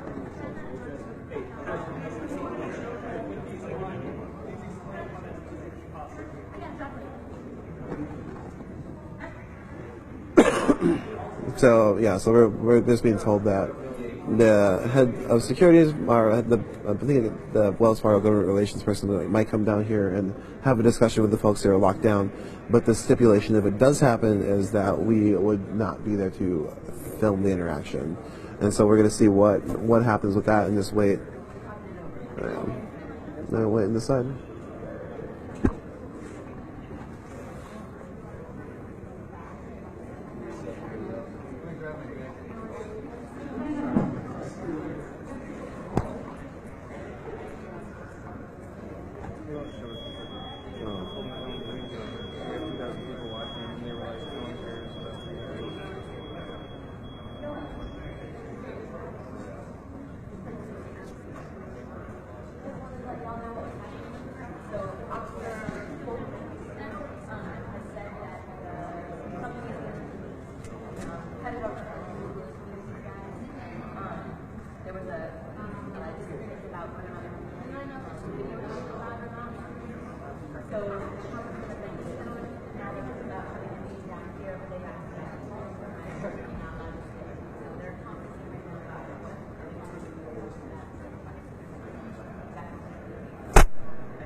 Alright, we're gonna wait and see what happens here.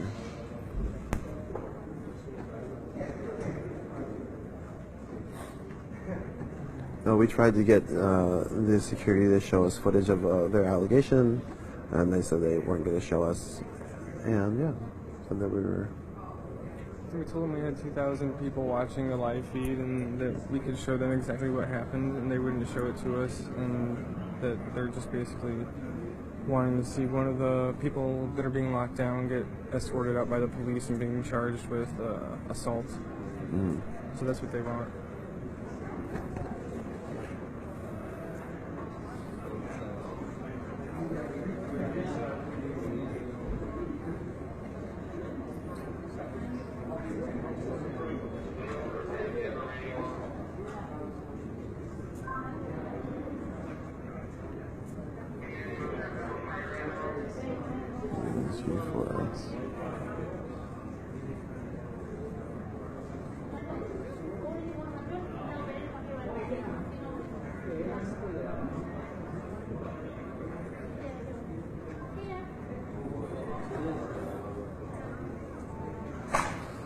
G4S tag.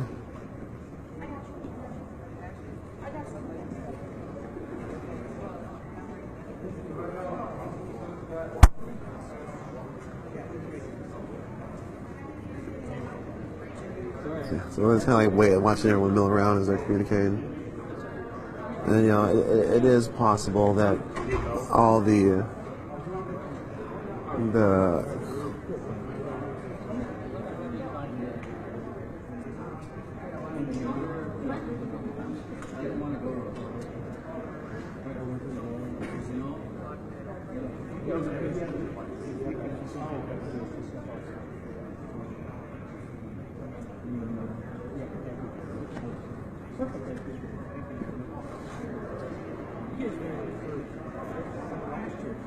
yeah.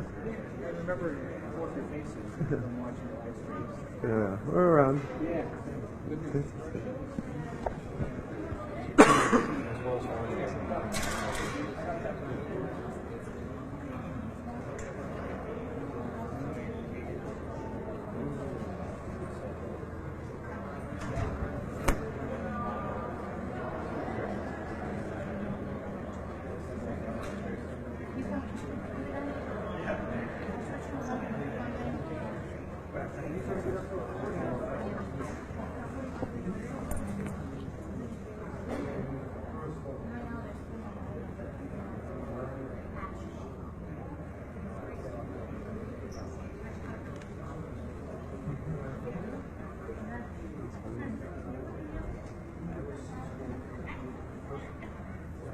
Alright, everyone's watching. We are UnicornRide.Ninja. We are hanging out in Minneapolis at the Wells Fargo as people are, well, basically have shut down this area through putting their bodies and taking up some space. And employees are no longer allowed to go this way. And now they're in negotiations with the building to try to get some of their demands met, or at least make sure that there is going to be some sort of action that happens after this. And so we're waiting just for more information to come down, and we will be here when it happens.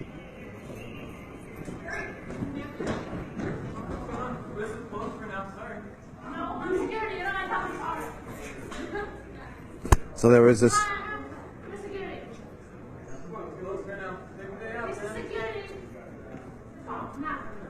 So they have a meeting on the floor, I guess, and they sprint over. That was really strange. Oh, somebody said that they think there's people that got upstairs into the building, and so now security had to run up really quickly, and I'm not sure exactly what's going on, really, to be honest. So we'll figure it out.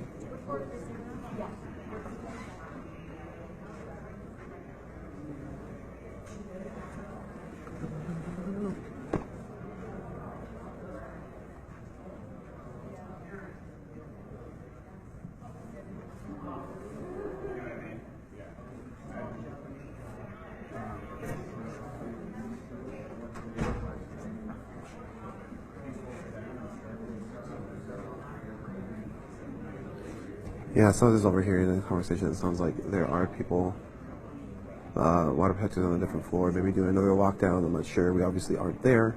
And so we're going to try to piece that together and figure out what's going on. But there definitely was suddenly a lot of action, and or at least a lot of fast movement.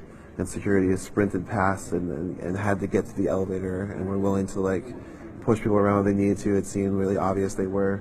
And the water protectors didn't, and super impede them at this point, although, like I said, they already shut down this area for most employees, but those security were going up to another action that may be happening in this building right now. And so we're going to try to figure out exactly what's going on, and we'll let you know.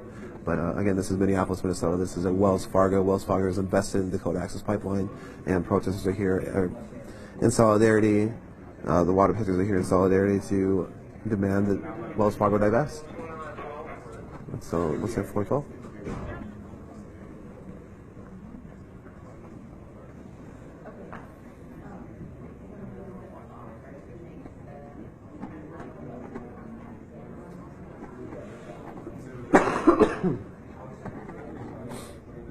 Really like, everyone that we've seen is just taking up space, holding their space, and just letting folks know that they expect some sort of communication to happen between tribal elders and Wells Fargo, and also they want Wells Fargo to divest from the NoDAPL access pipeline.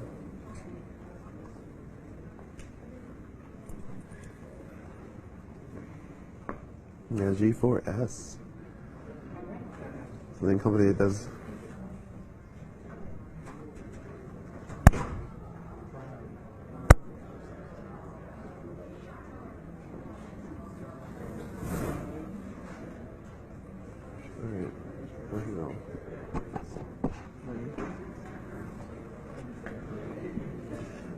So we're watching the negotiation go down, I guess.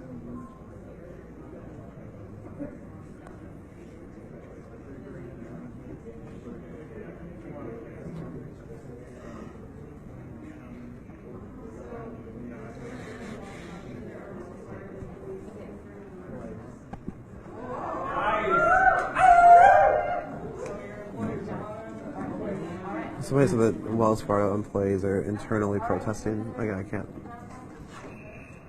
Alright, so now they communicate.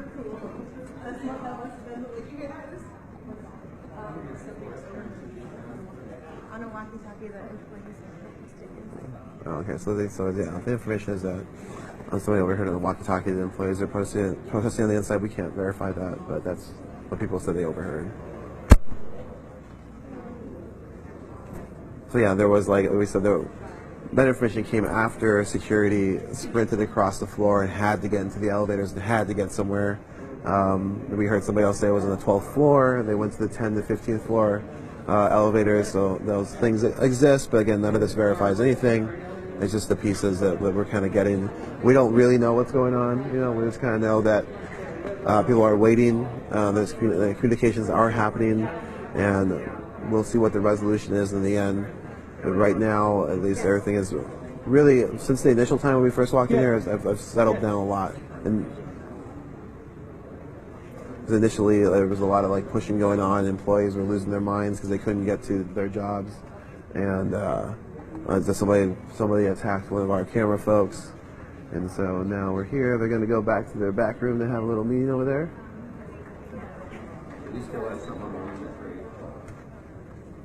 All right.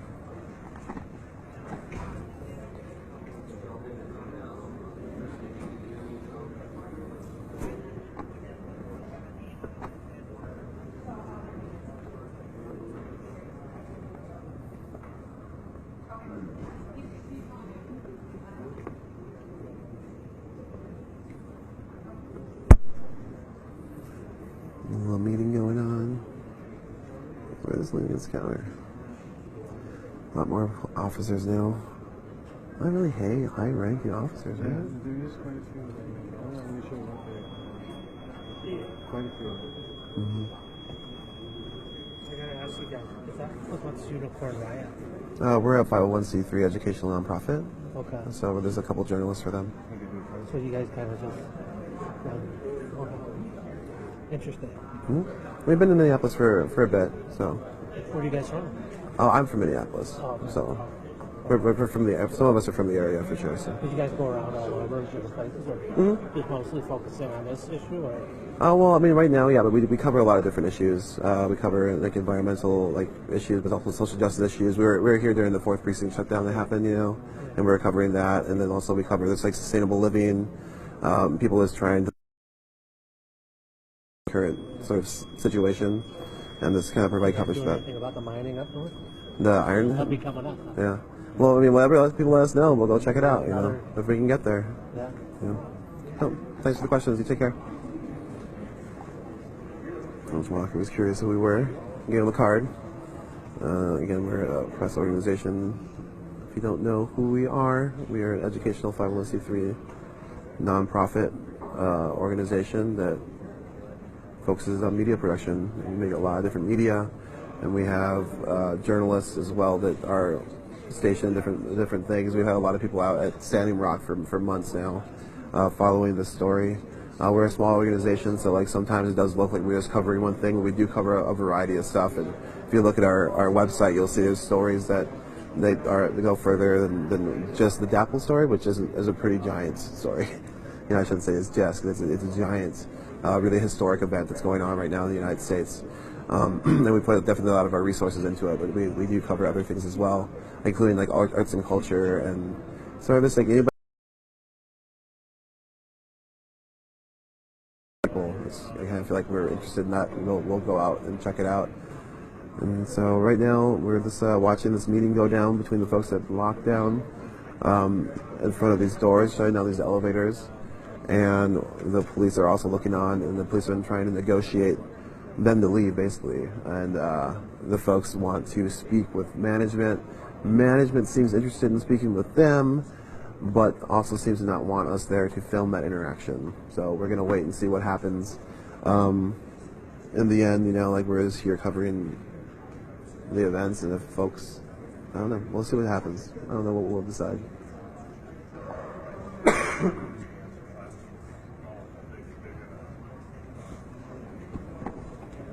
I should've. All right, moving back. The meeting's over. Now the police liaison's talking to the deputy chief.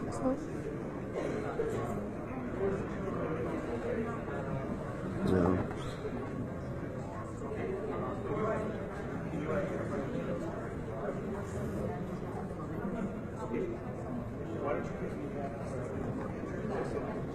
We're ready to do this. You'll tell them. Easy. Deputy chief. It sounds like they're ready to do the meeting, whatever that means. It could be happening very soon. Yeah, it looks like the meeting has been organized. We'll find out what happens to us here in a minute. And oh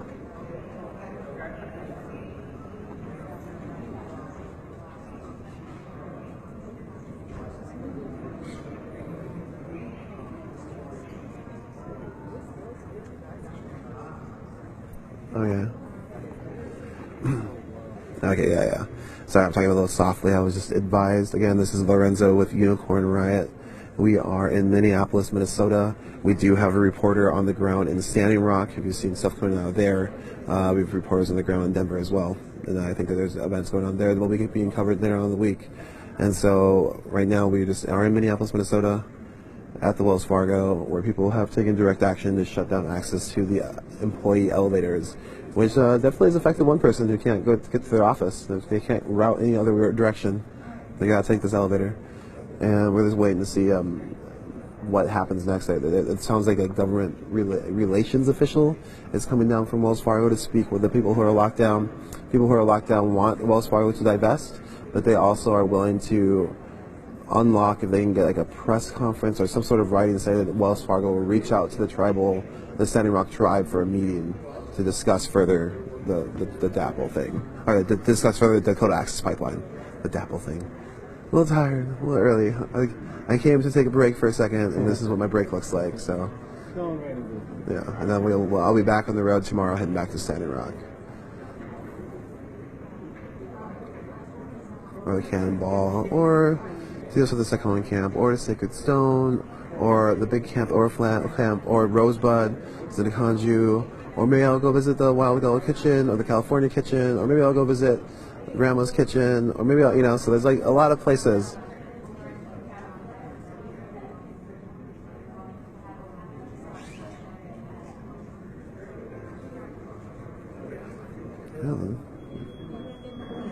No. Can I mic you? What's up there? Sure. Okay. Yeah, they're very adamant that you guys stay.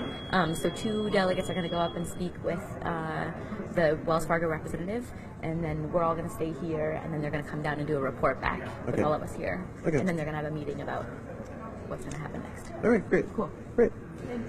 So yeah, so let's say we're being hanging out in the lobby. I think this looks like a lobby.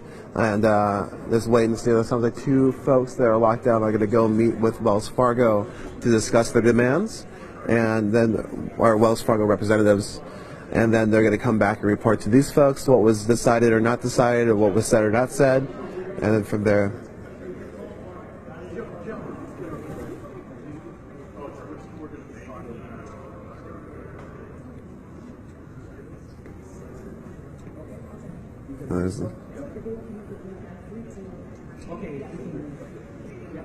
So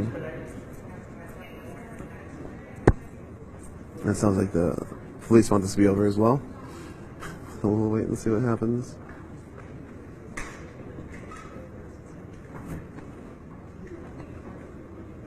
There's another meeting going on.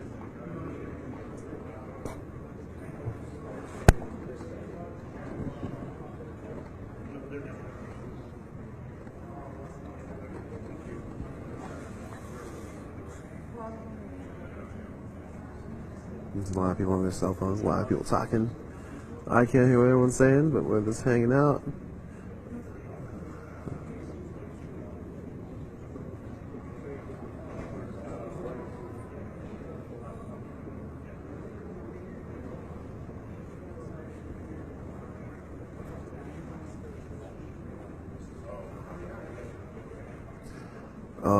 Okay, so this, as we wait, I'm going to give you a little bit of logistics about the camps. I keep hearing. So there's porta potties in the camps, right? So that's how people use the bathroom.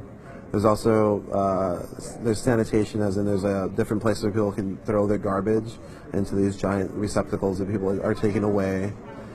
Food's brought into a variety of different kitchens. I think there's almost 8, or maybe 7 or 8 different kitchens, which are receiving food through donations and donation support.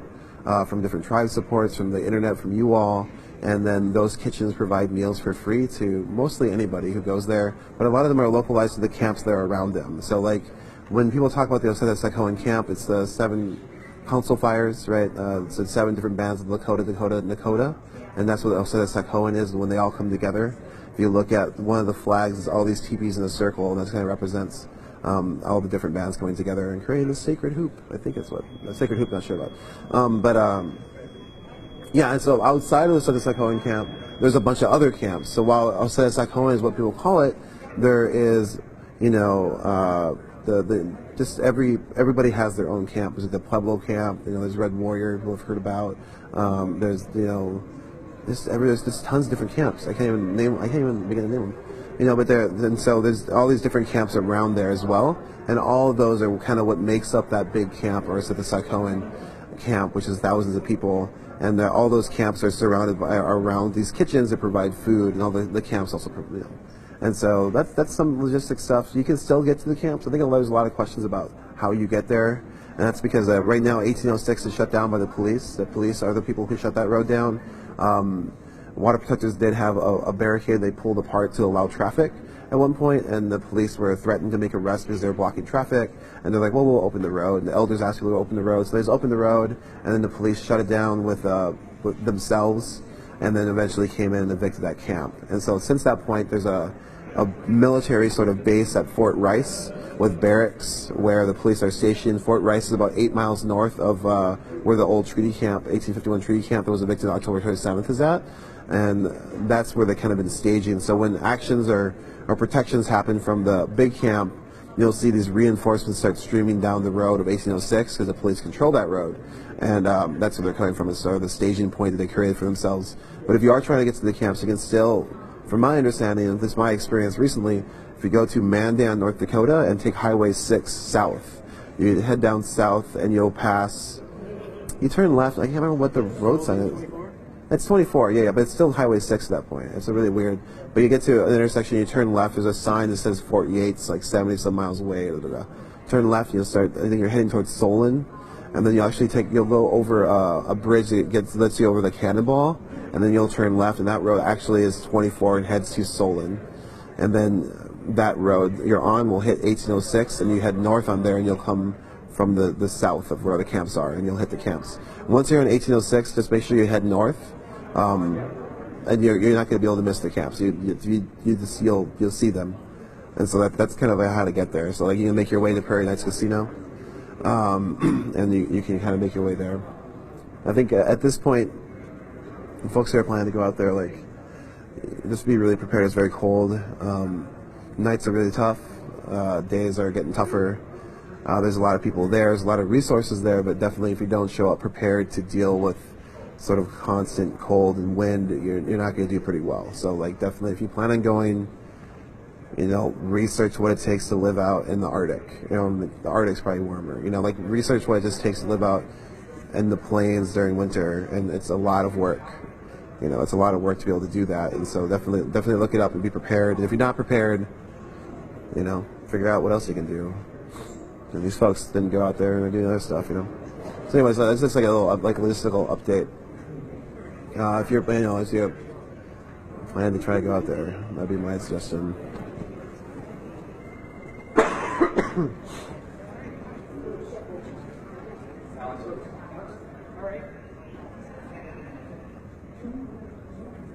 Okay, so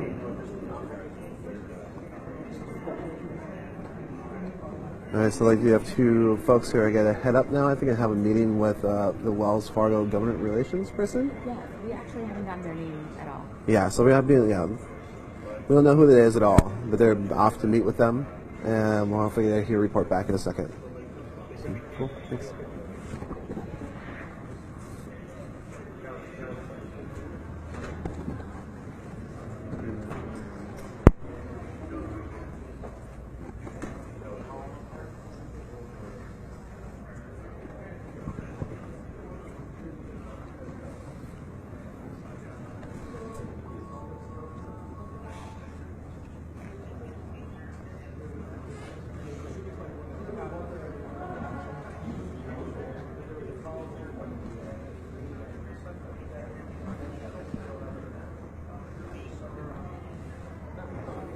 Waiting. All right, so now we're waiting for this meeting to get done, and we're going to hear a report back, and then I think there's going to be some decision that's reached. I don't know, but we're definitely here. We're definitely live. We're definitely waiting, and you're all waiting with us. So thanks a lot for that patience. But yeah, everything's pretty calm right now. My experience can change in a second, but things are calm right now, which is probably good. And again, if you look up Wells Fargo, they've had a lot of really poor press. So I assume that's why this is being handled in this fashion, because they just want to make sure nothing gets too out of hand, because they have been getting hit pretty hard.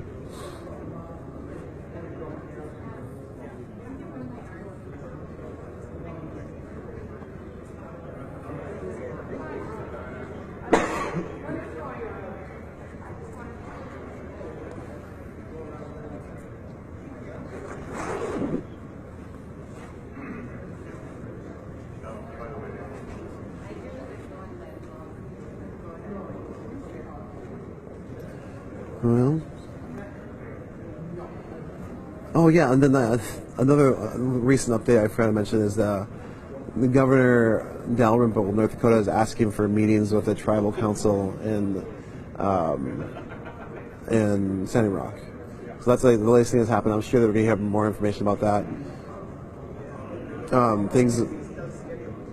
Sort of the escalation you've seen from August 10th to now has been pretty phenomenal. You know, it went from the Morton County Sheriff showing up alone, or showing up with one deputy, and telling folks, hey, like, I'm going to come tomorrow and arrest you.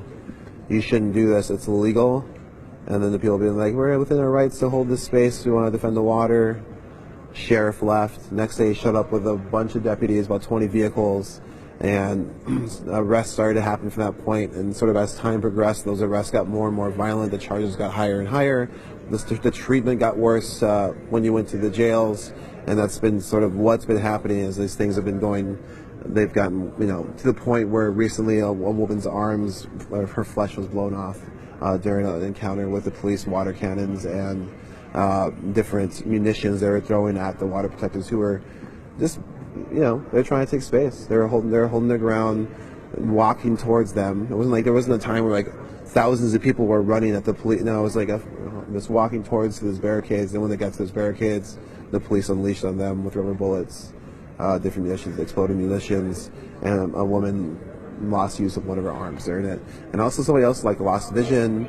There was somebody who had a cardiac arrest that night. There was somebody whose scalp was split open by a rubber bullet. They had 17 staples to place it back together. It's actually in that video. It's really hard to watch. And so those are the things that happened to people already, right? So that was like a culmination of that first day where he was like, hey, you shouldn't do this. It's illegal. And to that moment to police just unleashing with everything, trying to like get people to leave.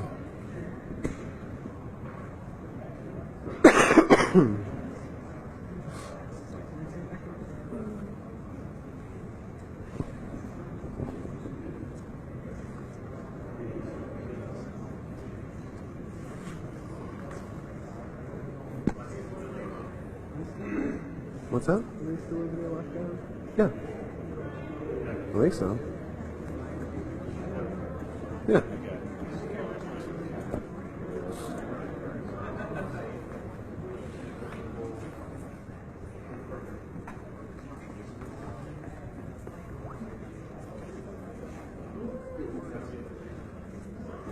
I think someone there's holding this space.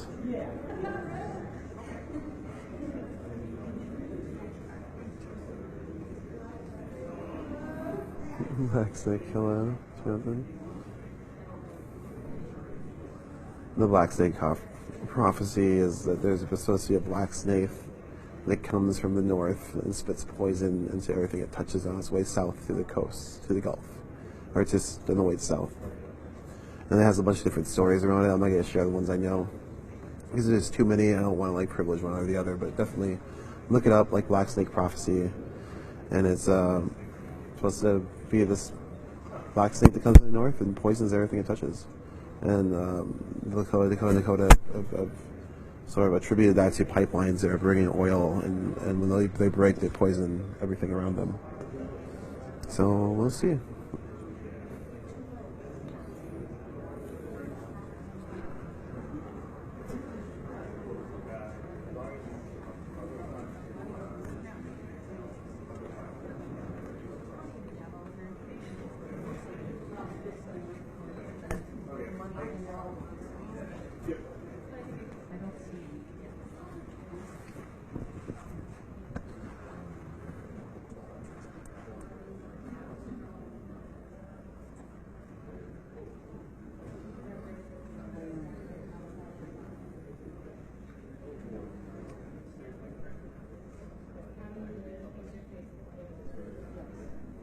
Wells Fargo offices.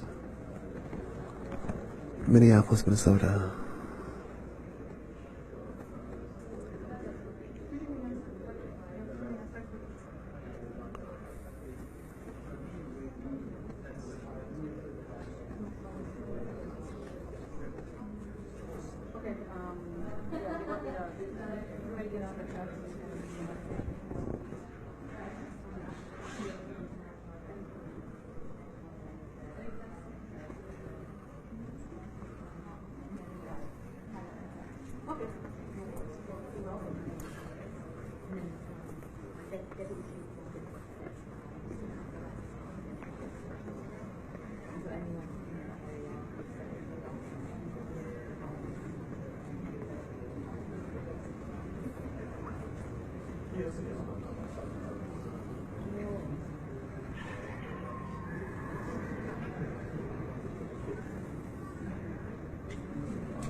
Yeah, what's up, all?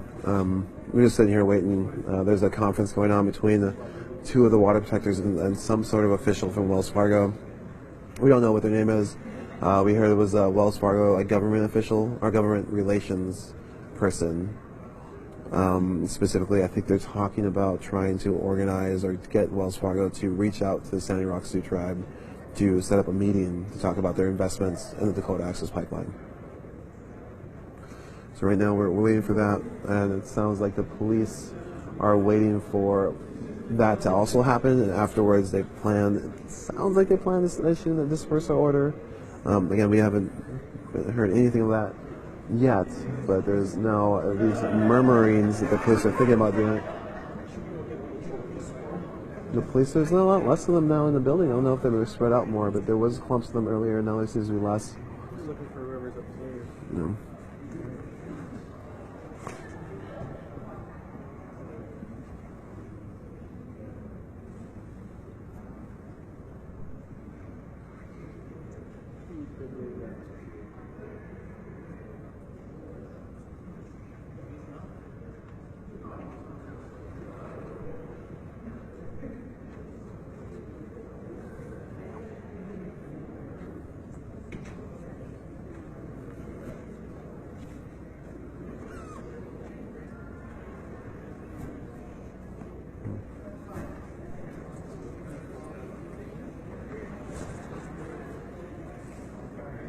How you carry all that stuff.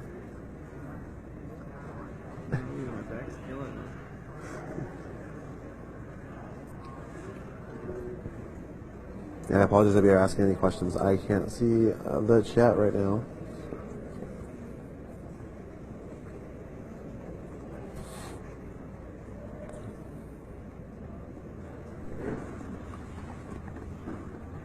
Folks are knockdown. Folks are talking. Looks like the banner's been pulled down for one side of the water protectors. Signs have been gathered together. Looks like maybe they are thinking about folks at least starting to leave. And we'll see here.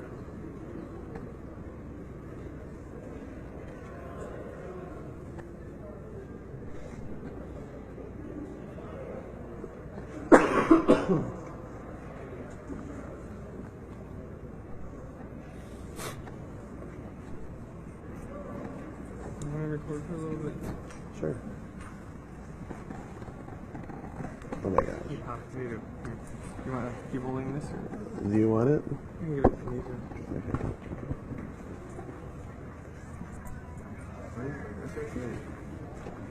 Oh, you gonna do that? Hey everybody, welcome back to me, my face. Everybody, thank you all for joining. My name is Nico. You were just hearing from Lorenzo. We got cameraman Andrew here. We are here covering the Wells Fargo's lockdown. A lockdown has happened in solidarity with Standing Rock and water protectors fighting against and struggling against the Dakota Access Pipeline. And this lockdown happened where 2 hallways were taken up by 6 water protectors who have locked themselves with lock boxes on their arms and stopped the traffic of the workflow. Workers were trying to come into this area since about 7:30 is when people started this action. Workers instantly, while they were going through some of these turnstiles, were very abruptly violent with a lot of the folks who were standing here, telling them that their job is actually investing in the pipeline that is has the possibility of poisoning the water for millions of folks. It's also cutting through tribal lands in areas that are needed. So, and right now, we are outside of the Wells Fargo offices. They are upstairs. We're down in the lobby in the main area. There's a meeting going on upstairs. If you've been joined with us, you would have known. If you're just joining us, thank you for joining us. There's a meeting going on upstairs, and that meeting is featuring 2 of this group that was here. 2 water protectors have gone upstairs. The initial demand was to have the government relations person from Wells Fargo or actually have somebody who has the ability to divest in the Dakota Access Pipeline come down and speak. I don't think they were able to get that. What they were able to get is a government relations person who was going to speak with them. The idea was to have that person come down here and meet with everybody. Everybody was then told that one of the Wells Fargo demands was to not have it live streamed. They did not want Unicorn Riot to live stream their meeting. From my understanding is the water protectors were then told about this, or the people doing this action were then told about this, and from being told about this, they then decided to just send 2 people as spokesmen instead of having the Wells Fargo folks come down here because they wanted Unicorn Riot to keep the live feed here. And so thank you all for joining us in this endeavor to document what's happening. We interviewed a lot of the water protectors that are locked down. If you go back in the stream, the first stream, I think there's 2 video posted. If you're on Facebook, thank you for joining us on Facebook. If you're on live stream, you can chat with us directly on live stream, and that's easier for to chat. If you're on live stream also, there's 2 posts. It should be 1 video. That video was the beginning of the action, not right in the beginning, but it was about 5 minutes after it started. And then the next one, that abruptly got shut off as we were closing it down by a Wells Fargo employee who assaulted me while I was recording what was happening. Punched me in the face, punching my phone and my hand. And so we were able to get my phone back, thank you. And right now, people are meeting. These water protectors are meeting. Upstairs they're meeting. They're meeting about trying to get pressure Wells Fargo into, because they won't divest. They don't have the ability to meet with somebody to actually divest right now from the Dakota Access Pipeline funding, but they are willing. Wells Fargo, from my understanding, is to speak to the people here. The people here are demanding now that they make a press conference or make something public that says that Wells Fargo is attempting to reach out and speak with the tribal elders. And they want it public because they want them to follow through with that. And so that's basically where we're at. We're at a standstill. We've been here for a couple hours documenting what's happening. These entranceways for the employees have been stopped for 2 hours plus. The elevators are locked down. They're literally locked. There's security here that have been circulating throughout this whole lobby area that have been taking care of what's happening and trying to stop the Wells Fargo employees from specifically assaulting people.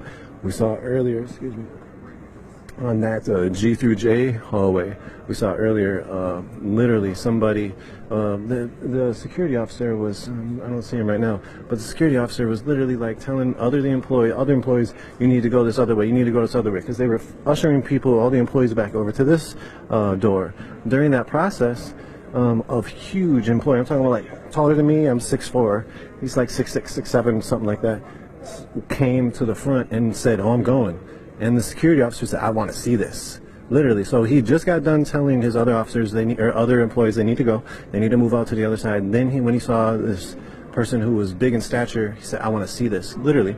That person started pushing his way through, pretty much like assaulting the folks that were standing there, trying to block his way. And so people have taken up this space, and they're trying to, as Lorenzo talked about earlier, divert business as usual to call for Wells Fargo to divest from funding Dakota Access Pipeline. That's where we're at. We did see another person on that G through J hallway push his elbow straight into a person's neck. We have all of it on film. It's in the last post if you go back into it. Push his elbow into a person's neck, put him in the headlock. He did a lot of pretty violent things, trying to get to the elevator, really trying to get to work.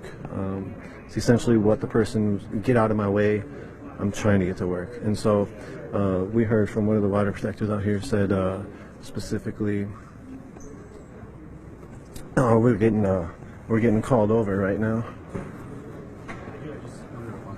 You want to apologize? I was very heated argument, and I didn't like what I said to you and to the other guy, and so I just wanted to apologize for my part in that. So I totally understand what you guys are doing, and I do apologize for my part in that. Thanks for talking. Yeah, thanks for listening. So that was actually the person who assaulted me while I was filming. Just came over and apologized, not for what he did, but for what he was saying. Very interesting. I'm not really sure what to make of that, but that's literally what just happened. I'm sort of under the impression that they witnessed some of the video and might have seen what had happened, what he did, and I don't know. Draw your own conclusions from that, but that was interesting. So we have, again, this is happening. The three folks that are on each side still have their lockbox down. They still are locked to the area. They're still causing a disruption of business as usual. Wells Fargo employees have been going through this other side. They put barricades. The police have come over and put barricades up, as well as other security. And the security here in the protection agency is G4S. And so if you know anything about what's been happening out in Dakota Access Pipeline construction and the water protectors trying to prey around the areas and other such things, G4S has been a security company that's been hired by Dakota Access Pipeline to push forward with a lot of the protection of the pipeline route. And they've been implicit in some of the violence that has taken place out in the Standing Rock Cannonball area. And there's still people out here with signs. There's still people with "Stop the Pipeline" signs. There was a big banner that was over this barricaded type of yellow barricades. The banner said something like "Stop funding genocide, Wells Fargo." And again, this action is to call to divest from funding the Dakota Access Pipeline. Wells Fargo is a major funder, TD Bank, US Bank. There's a lot of very huge financial corporations, banks, industries that are involved in funding the Dakota Access Pipeline. People are starting to people have been taking these actions straight to the funders, taking the actions straight to the corporations that are part of this, taking their actions to the Army Corps of Engineers, who's still hasn't granted the easement for Dakota Access Pipeline to continue its construction underneath the Missouri River. Very important statement. It hasn't been granted, yet they are this close from maneuvering their way onto the river. As we talked about earlier, there is a specific drill site. At that drill site, there is a militarized fortress around it, and that militarized fortress is protecting it from prayerful water protectors. And so continue to follow our work. This is Nico from Unicorn Ride. Thank you for joining us.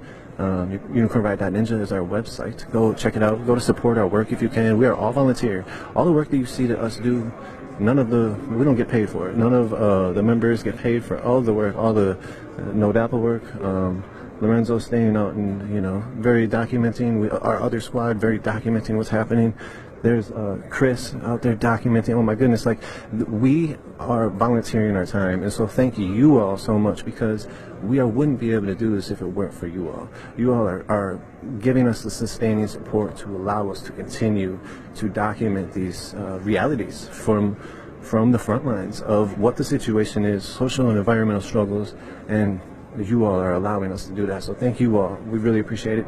If you feel like you can help sustain us and you don't know about it, you want to learn more about it, go to unicornride.ninja, support our work tab, and click in there. And monthly bankroll payments are huge for us. Those help a lot.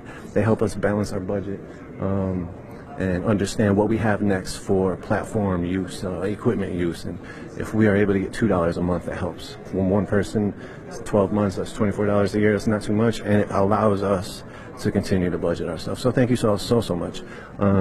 Again, we're a nonprofit educational media collective, and follow us on Twitter, UR_ninja. If you're watching this on Facebook, we're not able to really chat with you on Facebook.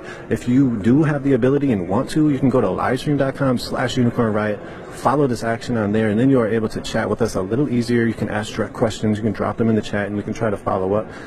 If there is any questions, go there, try to do that right now.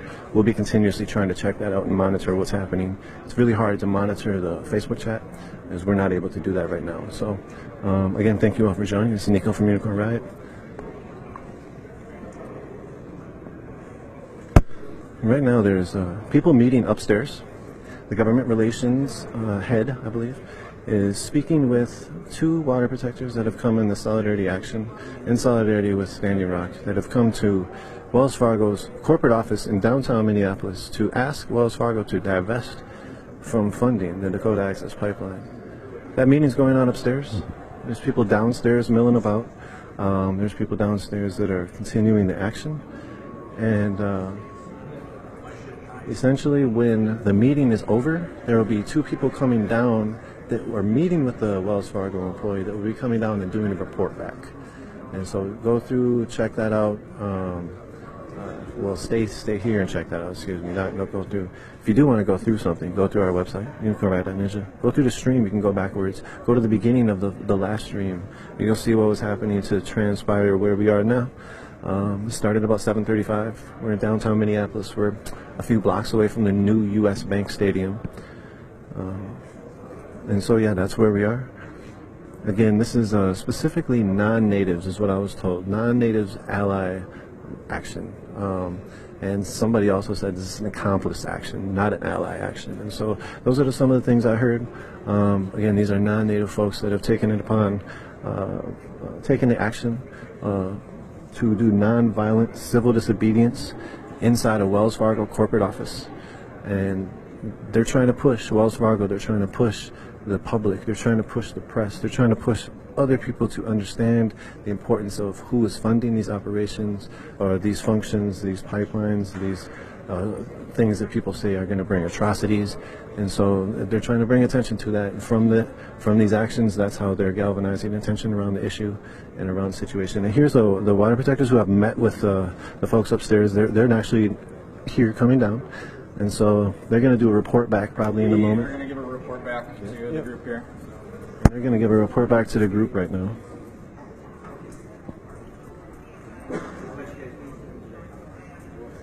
You can see a crime lab is over here videotaping folks as well.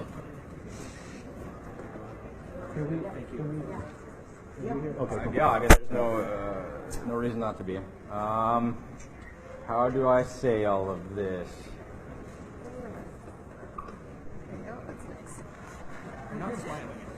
So, all of they're down to do all of the things except a press release or a press conference. So will they release it publicly? They will. I mean, they're going to give us what he's going to go check on right now. Do you have his card? So John Campbell, who is Executive Vice President and Government and Community Relations, Head of Government and Community Relations, assures us that he has the authority to put together said meeting, to agree to said meeting. He has to go and talk to other people right now to make sure that they can actually make that agreement and what that agreement's going to actually say in it.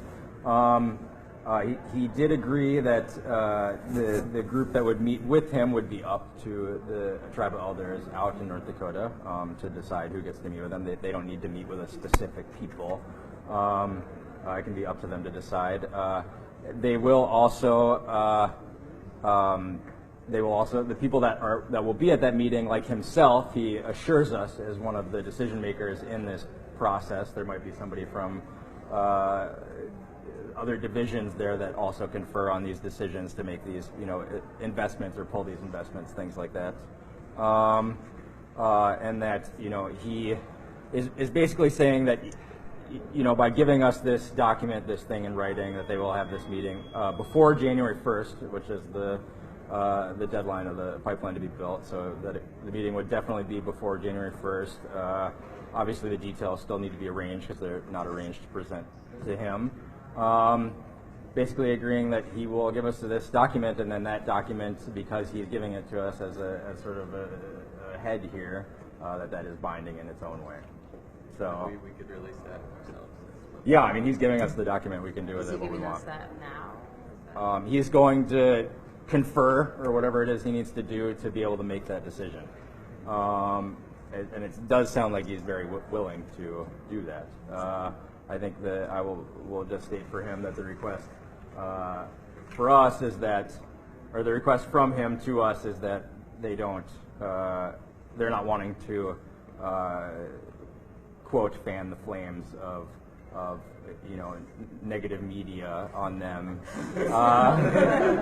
So their hope was that with some sort of reciprocity we would not attack them on social media and things like that. And it's clear to him that we are all autonomous individuals and that we don't all have one Facebook. So he just wants you all to know that request was made, and he would appreciate that, or Wells Fargo would appreciate that. Is there any questions? So this document, can they, he says they won't do like a press release or a press conference, but can they like publicly, a public statement like through media or even just social media coming from Wells Fargo instead of just coming from us? I felt a little unclear on that myself. My understanding was that he said he knows that letters go public, but I don't think he ever explicitly said we're going to like release some sort of thing. Is he going to like hand us a document today that we could just like immediately photograph like here? It sounds like it. I think we're going back in at 11:15. Was there anything about what the document would say in terms of their openness to divestment, or just about meeting? I think it's meeting to talk about the concerns around investment and stuff like that. I'm sure it's going to be very legally worded in a way that puts them in no danger of having to fall, Right. So that was inevitable. Mm-hmm. All right. Well, thanks. Cool. Yeah, we'll discuss. We'll be interested to see And yeah, that. and again, in terms of accountability, I'm really doubting that he's going to want to come out here with the letter and be like, here's the letter, and then have the, all the videotapes and stuff like that too. I bet he's going to just want to give us the letter and then be okay with it that way. So it's by 11:15 is when they're going to have that? Yeah. What time is it? It's like 10:50, so 10:40. Okay, cool. Yeah, You want to say anything about the meeting, about how it was up there? You go. Yeah, sweet. I don't know what to say. Okay, You should do it. Okay. So you all met with the government relations, the vice president of the government relations of Wells Fargo? Yeah, his name is John Campbell. He's the head of government and community relations. He's an executive vice president of Wells Fargo. I think there's maybe multiple. I'm not sure how the government of Wells Fargo works out. But yeah, I mean, super cordial.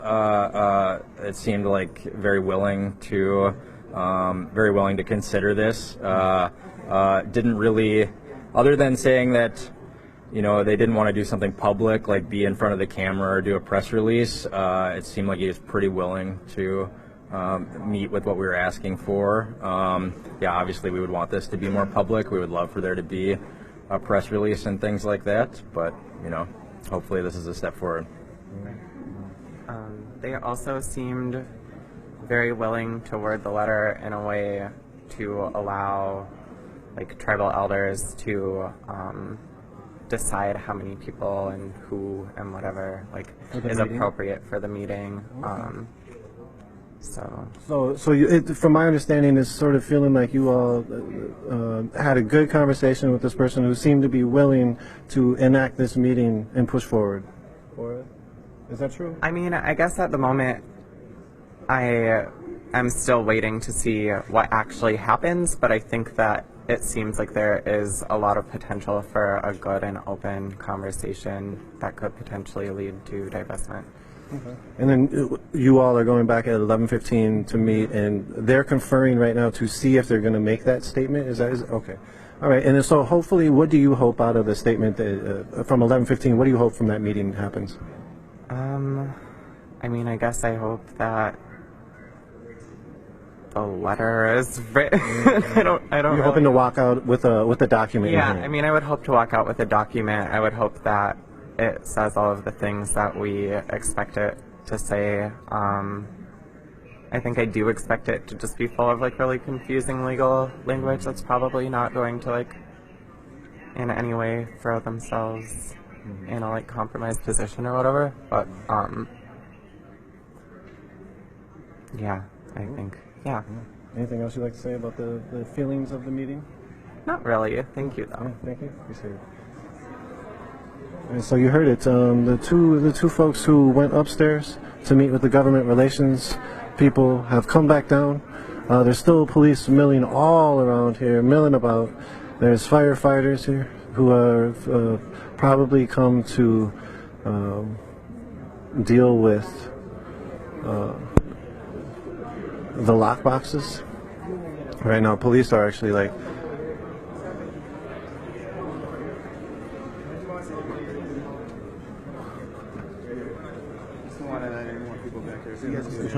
Well, they just asked me to. Okay, sweet. So we're joined by another water protector, and we're in the lobby. We've actually been told to have this interview right here where there's a police line. So what's going on with you? Tell me about it. So my name's Garrett, and as I'm sure you all know, right now the Dakota Access Pipeline is burrowing under the ground in North Dakota, and they're trying to move under the river.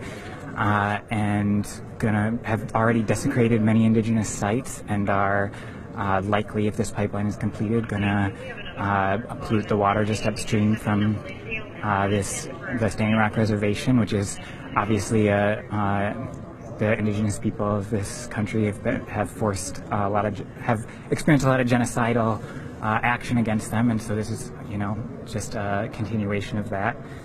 So this action here today is just to demand that Wells Fargo divest their major investor in this pipeline, and therefore complicit in this genocidal behavior, as well as the destruction of the earth and this watershed that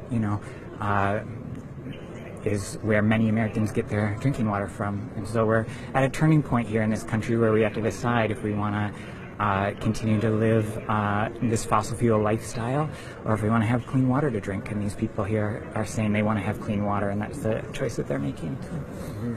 So people have made that choice. They want clean water. People here are standing in solidarity with what you brought up, the water protectors in Standing Rock that are struggling against the Dakota Access Pipeline from going underneath the Missouri River. Can you talk up more about the funders and how the funding of the Dakota Access Pipeline and constructions like this, fossil fuel extraction constructions, have played a part in the whole reality of what you're speaking of? Sure. Well, first of all, we all see around us the effects of climate change already, right? And these extractive industries are continuing to make a profit off of the privatization of the common resources of the planet, and that something is profitable shouldn't be the threshold for making it a good idea to do. And so, we're saying no to these industries and yes to a healthy planet. Can you briefly just talk about this action? It seems to be non-native allies or accomplices that have created this action. There's 6 people who have locked down in front of the hallways of Wells Fargo. Can you talk about why this action was this action? Well, we're trying to disrupt the business as usual for Wells Fargo, and the faces and the pigment of the people that you see, they're here in solidarity with the people of Standing Rock, indigenous people, but we also all have our own vested interest in having a clean and healthy planet. And so it's important that all of us who want to have a clean and healthy planet work together to make that the reality. Obviously, the indigenous people of Standing Rock are the most affected, and so we look to them and how they're dealing with the situation for guidance and to model how we might engage in that struggle alongside them. So as you spoke about, and we've heard about January 1st, I think you might have spoke about it. I think we just heard about it actually over there. January 1st is a deadline that we've heard about. Do you know anything about the deadlines? Can you talk about where the pipeline is in your perspective?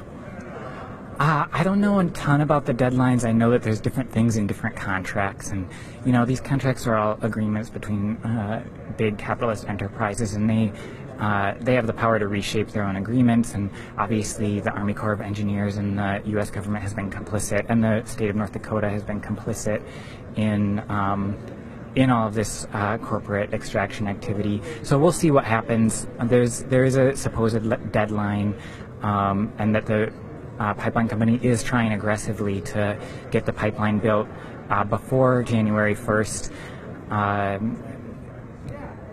And so far they've said that they're going to move forward with building the pipeline even without permits.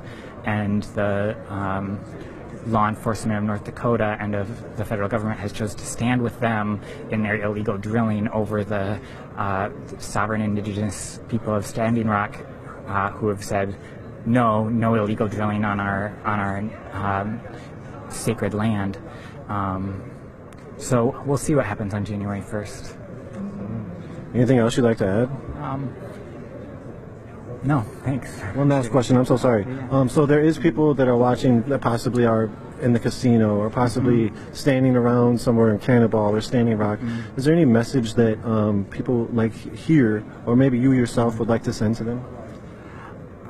Stay warm, stay healthy, stay strong, and continue to be bold, and that we're here with you and the world is watching, and we're going to stop it. And those people are on the front line, and they're risking their liberty and their health, and they have my tremendous respect. If people want to follow future actions that are happening, they can go to actionnetwork.org/event_campaigns/NoDAPL-solidarity-week-of-action to see more of what's going on and to get plugged in. Word. Okay, so one more time. actionnetwork.org/event_campaigns/NoDAPL-solidarity-week-of-action. You can also just Google Action Network NoDAPL Solidarity Week of Action, and I imagine it'll come up. So, hey, thank you so much. Yeah, of course. Appreciate it. Yeah. So you heard, again, if you want to hear more actions, there's the list of how to get to that website. I don't have a clue. Slashes and dashes and NoDAPL directs, I don't know, Action Network some. But he did say Action Network, NoDAPL Solidarity Actions. Google that. You can find more. You heard it. There's a lot of reasoning behind this. Isn't just an action to just do something. A lot of the Wells Fargo employees are yelling at people to get a job. A lot of folks took off their job. They took off the day, and they come down here. They risk themselves. They risk physical assault. They risk arrest, and they chose to do that to stand up for a message that they felt was right, and that message was tell Wells Fargo to divest from their funding of the Dakota Access Pipeline. So there you have it. And we are here. We are still documenting what's happening. We have water protectors that have locked themselves down. There's 2 hallways that they stopped the traffic of employees coming up into their jobs, stopped business as usual. This is happening for over 3 hours, 2 hours now, excuse me. And it's 11 o'clock a.m. on Central Standard Time. This action started at 7:30. If you're in the Twitterverse, sorry, we haven't tweeted, and we've just been busy live streaming, and so sorry about that, the Twitterverse.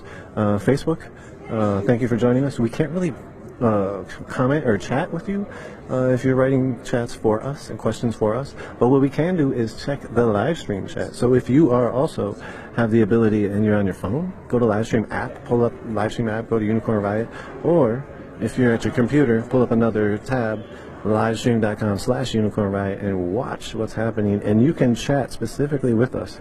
And so what I'm going to do is I'm going to turn my phone down a little bit and look at the chat and try to find some things. In the meantime, I'm going to leave you all with the sights and sounds of what's happening here.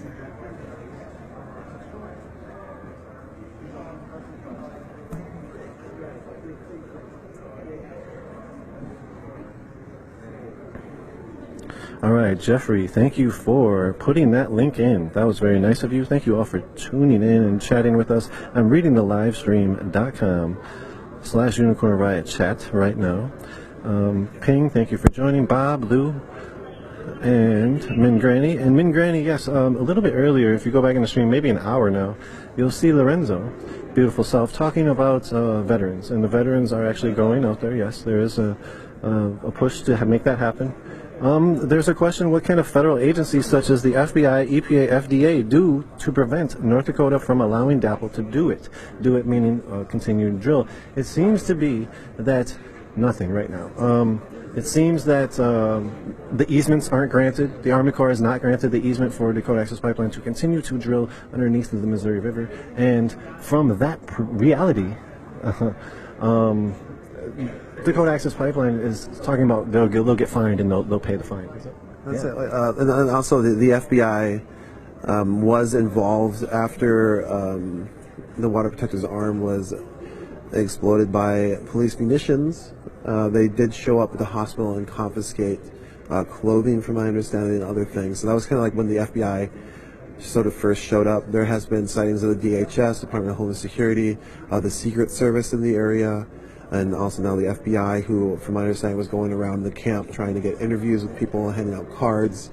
And so the federal agencies are showing up now, but up until this point, the federal agencies have been in play. Have mostly been the Army Corps, the Department of the Interior, through the BIA, the Bureau of Indian Affairs, which is part of the Department of the Interior, has been on the ground. So that's another federal agency.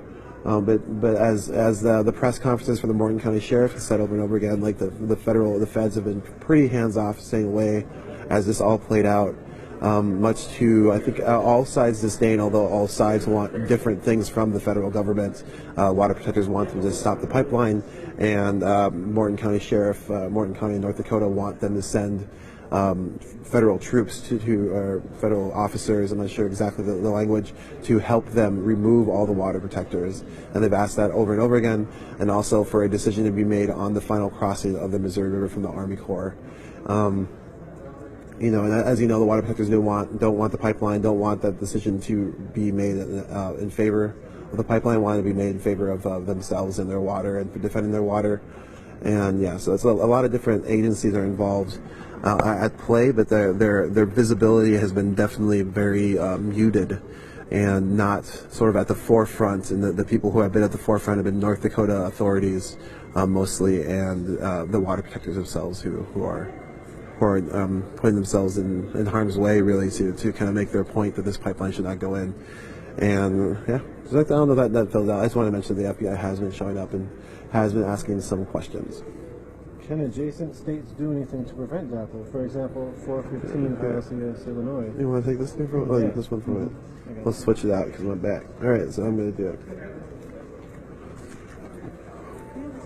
Can adjacent statements? Can adjacent states do anything to prevent DAPL? For example, 415 ILCS 55 Illinois Groundwater Protection Act. I mean, different acts in different states, and other people can enact those acts. I mean, I don't know. I think that folks, wherever they're at, can figure out what they can do. I think that's kind of what you're seeing here, right? Like here, this is a solidarity action of people deciding amongst themselves they're going to do something to stop the pipeline, and they came out here and did this. And so I think in the end, it's up to folks where they're at to see what's around them, to see what's going on, and figure out what they can do. I know that you mentioned a specific act. I think all the different states have different things, but also it's important to note that in Iowa, at least, the Iowa Utilities Board, there's a hunger strike or a fast outside of it as well right now, where people have not eaten food and protesting. 9 days? I think it's like 9 days. It's getting up there. Definitely check it out. Check out Mississippi Stand's Facebook page. They're taking direct action there in Iowa to stop the pipeline. But also, the Iowa Utilities Board used eminent domain in Iowa to take away Iowans' land to put the pipeline through, calling the pipeline a public utility, a public good, because it created jobs, even though those jobs are temporary jobs and they all go away. And the final job tally of permanent jobs is, I think, like 24 for the pipeline. I think that's a guess. I think I read that somewhere. And so there's been a lot of protests around that. So like in all these different areas, there's different sort of grievances that people are experiencing, and farmers and ranchers in Iowa at least have experienced that, where their utilities board of their elected officials gave and took their land through eminent domain and gave it to a corporation to build a pipeline through, saying that it was for the public good. And that's also happened over and over again. It's a weird sort of place where all these different sort of groups intersect when it comes to eminent domain, and the federal government or governments using that to take away private property in order to allow a private corporation to put a pipeline through for their own personal profit. And so, I mean, I think that definitely just look at what's around you, and people just make their own decisions. Like we say here, these folks just made their own decision of what they're going to do, and they're doing it, and they're seeing the kind of outcome of that, and which has been, like I said, the Minneapolis police is here, the building security is here, and there's been a lot of communications between different representatives in Wells Fargo, using the private security kind of through the police liaison, to the water protectors, to kind of come to some sort of resolution that everyone feels okay with. And right now that resolution looks like the Wells Fargo government relations officials drafting a letter saying they're going to reach out to the tribal council in Standing Rock to organize a meeting and talk about the Dakota Access Pipeline, and will allow the Standing Rock officials to decide who's going to be present. And so that's kind of what you're seeing play out here.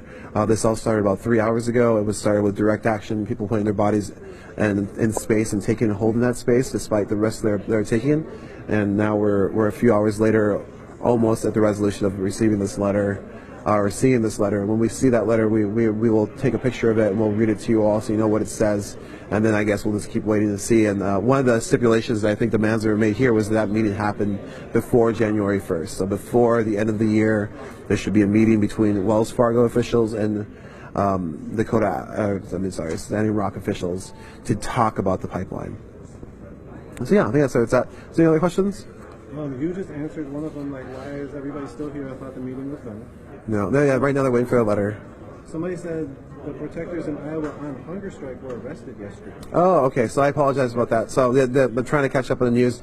From my understanding, the protectors in Iowa were out front of the Iowa Utilities Board and were arrested. And they were in front, sort of like in the entrances. And I don't know what played out exactly. I apologize for that. But definitely let's look at Mississippi Stand's Facebook page. They have a website. And they've been doing a lot of updates of what they've been up to there. And there's been just constant direct actions that people have been locking down. I think there was a lockdown yesterday or a couple of days ago, maybe to equipment that is being used to dig up the earth to put this pipeline in, or to bore into the rivers.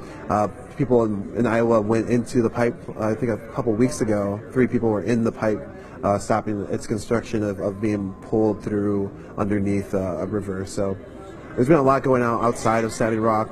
Like I said, everything kind of became there. Like started in that area at the Sacred Stone Camp when it was first set up in prayer, asking for more people to come. More people showed up, and then it just spread across the world. And now we're seeing these actions happening everywhere, including here in Minneapolis, Minnesota, where we're at right now.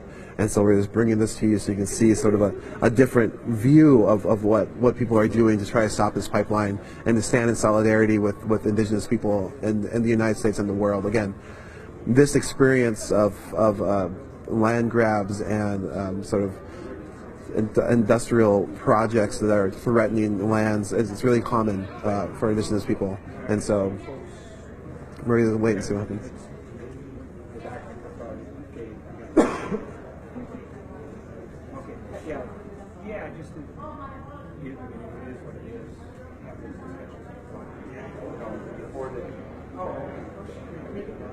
So it's just like the police are just talking with the police liaison. Police liaisons are actually in the FEMA handbook. We released this handbook. It's like a female handbook of crowd control. And in there you can look down sort of what different police agencies are being taught of how to deal with protests. And actually in there they do have police liaisons listed, and that police are supposed to find them to communicate with the group's information. And so how that works, my understanding is that while there is somebody who's a liaison, they're very much a liaison. They do not make decisions for the group. They do not say yes or no. They basically tell the police what's going on and let them know if they want to know, and then we'll transfer information back and forth. So you can see that right now the police officer's walking over to talk to the liaison too. A little further, it's like a point of contact and communication, but in the end, the people who are locked down will decide what they do with that information, and we'll transfer that information to the liaison so they can decide from there what happens next. And so it's I guess a way for people to be able to do what they're going to do and allow someone to communicate that isn't them because they're busy locking down and holding space.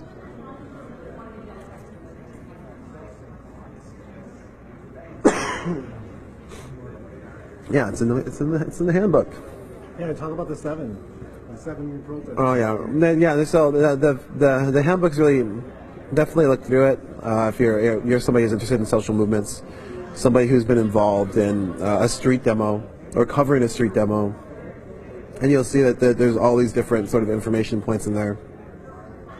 One of them is like an explanation of like the different types of protesters. There's like 7 different types. And so suggestions of how to interact with these different types of protesters, some of which are going to be very compliant, and some of which are going to help the police, some of which are not going to work with the police whatsoever, and some of which are just going to do what they're going to do regardless of what's going on around them, And so they delineate all these different groups, and also within the handbook, there's like a bunch of different suggestions how to quell and get rid of the protests. So I would check it out. And anybody who's been out in the streets and has been at a demo it's pretty large, and police show up to control it in whatever fashion, we'll see a lot of things that are really familiar in there. And a lot of the examples that are used in that FEMA handbook are from 2011 to now. So it's like how they quell different Occupy protests. They talk about Ferguson in there, so they talk about I think Baltimore as well. So they talk about all these recent things and as successes and failures of them trying to interact with the protest or the event in a way to quell it and regain control of the situation. So yeah, I'll check it out. It was we got it through a Freedom of Information Act request, and it was sent to North Dakota. Basically, it was like, hey, check this out. And I think from being on the ground in North Dakota, you could see this information sort of spread out through the policing model, because the policing model eventually was just sort of like a hammer falling down, and they were arresting everybody. They were arresting press. They were just arresting anybody. And then somebody sort of was like, hey, just so you know, like this probably isn't going to look good, and here's a little handbook. And then the policing changed a little bit, but now it's sort of reverted back to very heavy-handed police tactics in order to control situations, regardless of the situation. And like I said, like a lot of the protests that happened in the Bismarck-Mandan area were like people marching in front of banks, people marching on sidewalks, holding signs, and the response was very quick, as though the local authorities were insulted that people would dare come to their city to practice their First Amendment rights, And so, in the end, the United States is the country. So.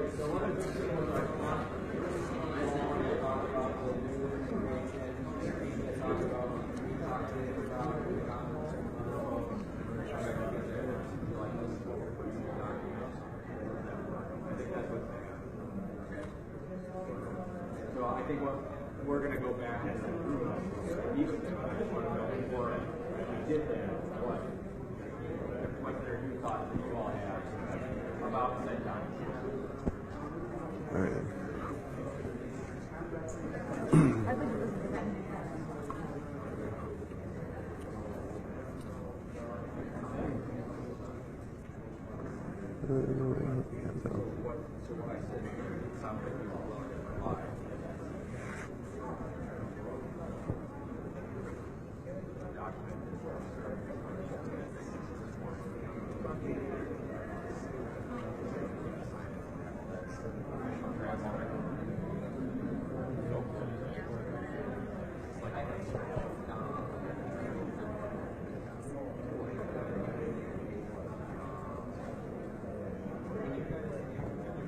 This way, they're just discussing what they're going to do next, and we're also just sort of waiting to see what happens next.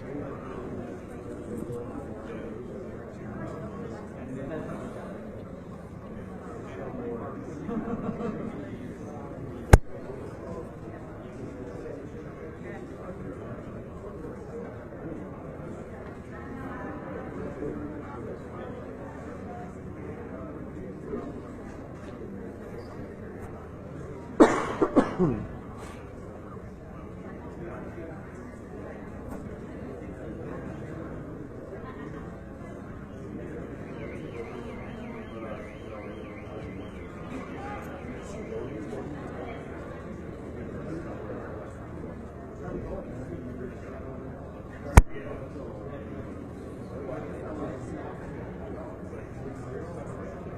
time is it?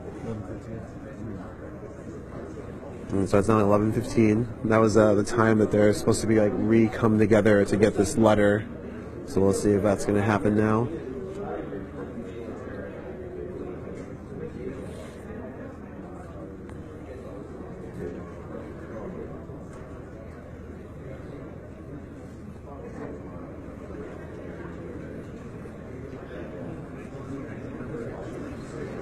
So still hanging out in the Wells Fargo lobby.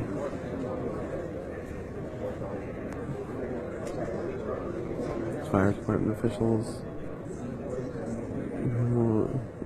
going through stuff.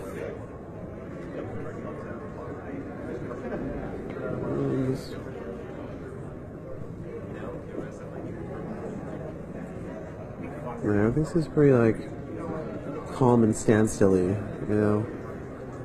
But it does sound like after this letter comes out, there'll be other decisions made that might change that. I don't really know. But we're just trying to stay patient with everyone and see what happens when it does happen.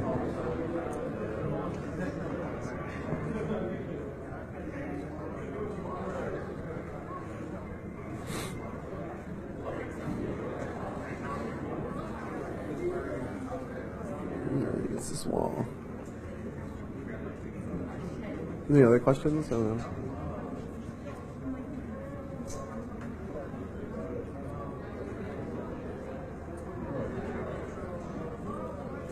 So just 1 second, we're going to try and bring up the live stream chat again. Oh, Bob, Cyril's uncle? Bob? Let's go with Bob. Bob's asking about the stagecoach and horses. There was an action here where there was, I think, Honor the Earth brought out a stagecoach and horse. And they did go to Wells Fargo and they did protest in front of it. And the water protectors went there and then chanted and sung. And yeah, that's what they're talking about right now if you're looking at that question.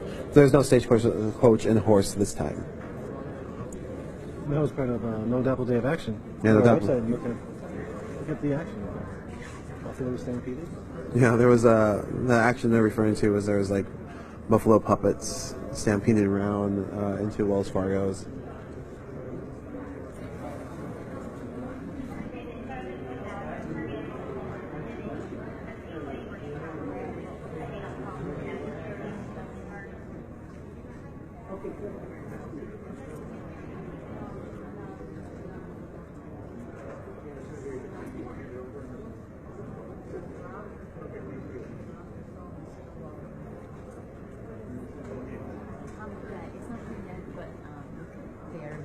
Sending it here. Okay, cool. Should be here in a few minutes. Great, man. So yeah, we're just waiting for this letter, and then we'll take a look at it for you all. I assume we'll read it together, you know, and then we'll definitely tweet out a picture of it or something so y'all can see that document, post it to Facebook, so on. But yeah, this is the document. From my understanding, we haven't seen the language of it yet, where Wells Fargo is saying they want to meet with the tribal council of Sandy Rock to talk about the Dakota Access Pipeline before January 1st. So. So over here, there's a lot more police officers here now.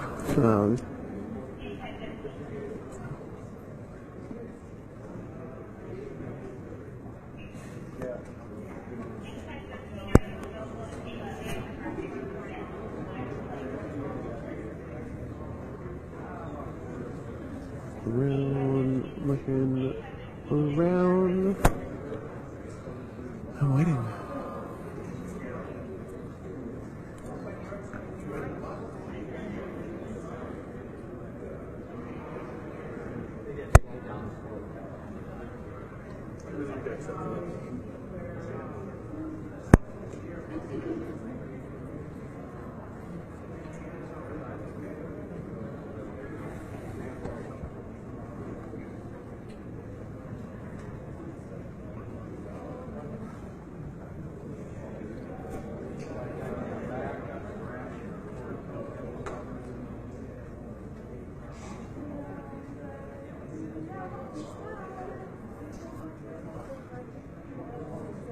Folks here some lockdown. These entrances have not been working for a minute. Let's take it off for a second. Look at it. So yeah, sorry, just waiting for this letter to get here. I'm curious. I'm sure you're all curious of what it's going to say, the language they use, and yeah, Wells Fargo seems, from my understanding, we overheard sort of the two people who met with the representatives that they were really, really almost eager to do this, and so I'm not sure how that plays out from this point, but they were willing to listen and eager to at least get this letter signed and get this letter made, saying they're willing to meet with the tribal council. We'll see what the language says specifically. And so right now we're just gonna wait here. It's gonna be a little weighty. Just, hopefully you're comfortable wherever you're watching, and we'll just keep it live and see what happens when it does happen. So again, I am Lorenzo. I am currently hosting. We've been switching out a little bit. You had a little bit of Nico, a little bit of me hosting here in Minneapolis, Minnesota for Unicorn Riot Ninja, as water protectors take action in solidarity with Standing Rock to stop or get divestment or get some movement against the Dakota Access Pipeline going under the Missouri River. Again, the Dakota Access Pipeline at this point, a mass majority has been built. A lot of that was built just before all permits were reached. A lot of it was built as eminent domain. Court cases were being heard out by landowners who the pipeline was being put into their land as they were in court, saying they did not want it there, and were appealing the decision to condemn their land and give it to a private institution for their profit. And so we're gonna keep following the stories as long as we can. Also, it's important if you are suddenly feeling like you want all the context in the world, I would really suggest just going to unicornriot.ninja, looking for the most recent NoDAPL article we have up there, clicking on it, and if you scroll to the bottom of that article, you'll see there's articles that begin, I think it was March 30th? March 29th was the first article we put out. Yeah, so there's I think the first article we put out was about a press release where people were saying they were gonna erect an encampment, a spirit camp in the pathway and of the Dakota Access Pipeline. That spirit camp turned out to be called the Sacred Stone Camp now, and it's where people were going for months before sort of, I think, the uptick in people knowing about this, which was in August. So for months they were going there, coming together and holding daily prayers, preparing their camp for the more people they assume would be there, preparing for when, if they needed to put their bodies in front of the pipeline itself, all in prayer. I remember interviewing folks out there and them talking about how they were praying, and if they didn't have to be praying there, they would be praying in front of the pipeline, putting their bodies in line and their bodies in the way of the pipeline itself. And regardless if anyone showed up, I remember this one interview, he's like, regardless if someone comes to stand with me or not, I know what I'm going to do. So he said, I know what I'm going to do, and I'm going to go over this hill, and I'm going to stand in front of those bulldozers and stop them with, regardless if anyone comes or not, And people have come, obviously, from that point to this point, it's a vastly different environment, but I guess not really, because in the end, it's still this sort of prayerful action that's all grounded in prayer. Before anyone goes out to do actions, they're praying. Before they're eating, they're praying. Before they go to sleep, they're praying. They're waking up in prayer, and it's pretty much the linchpin of everything. And I think some people's sort of what the prayer looks like sometimes is action, like prayers in action. I think we filmed a direct action where people were locked down like this, a bit to equipment, and they said that these are my prayers, like my prayer is action, and that's how I'm praying, is through this action. And that's what they were telling us, and how they were viewing the world at that moment when they were stopping machineries with their body. And so it's definitely, there's a lot of different takes on what that prayer means, but people do believe that all is prayer, and that sometimes that prayer looks like,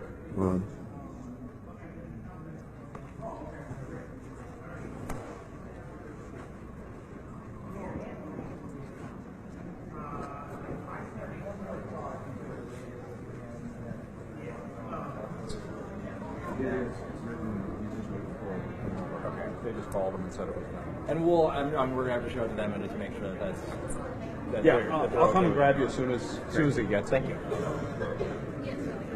So it sounds like the letter's done. There's the letter, and they're just waiting for it to get printed now.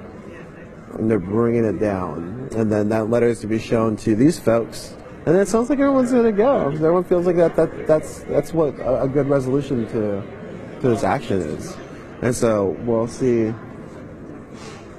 I can't wait to see it. Yes, I can't wait to see it.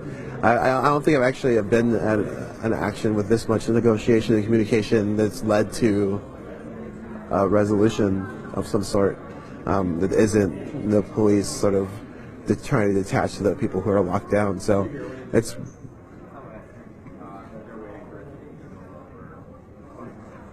two things. People love that we turned around to going to live stream. They didn't know there was an option. So say that again.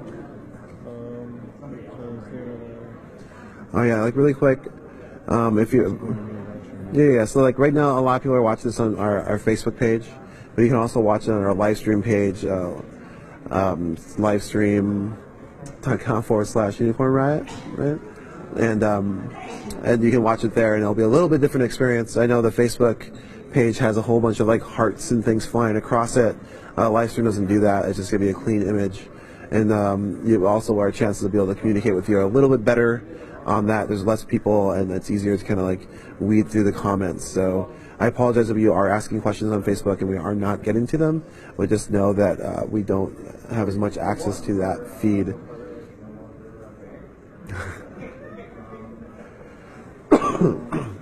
So yeah, so thanks for the comments, folks that said that. We'll do our best to keep up with those questions and so on, and you know, again, a lot of those questions they might be answered already in a bunch of the articles we've been writing about the NoDAPL resistance and the camps and the actions and sort of the different press conferences and press releases. I mean, there's so much information, so many things changing. Like even yesterday, there was like yesterday before, like it started out with one press release followed by another institution's one, and then the original one got changed, the language was changed, you know, and so like things are constantly happening, and there's a lot of people and a lot of different groups are trying to wade through this in a way that feels good for them, and now of course that operation of what that looks like on the ground isn't always beautiful. Like some of the institutions do feel that the best thing to do is to just attack the water protectors when they show up on sites they deem they shouldn't be on.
So it sounds like, yeah, it sounds like, I was trying to get comments from the police officers after this. They're all pretty engaged in what they're doing right now.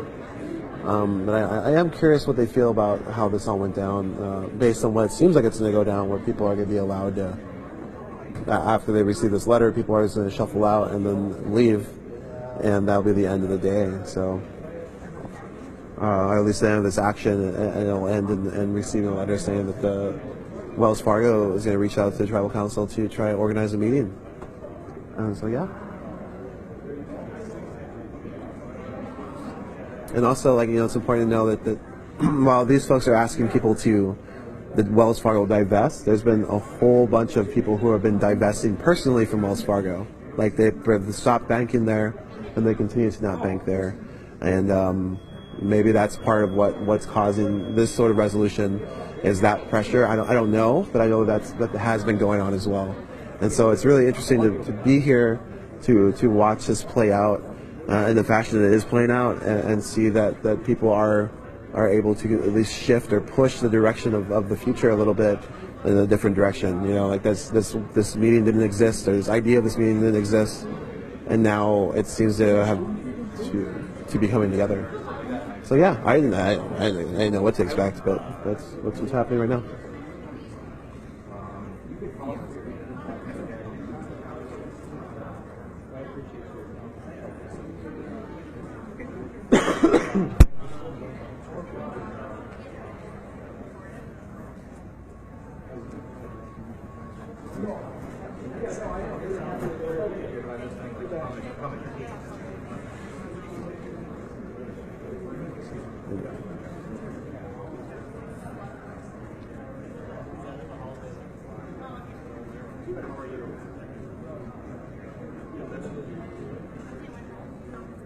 Can you hold this thing up? They've just greenlit all the turnstiles. They're all open now.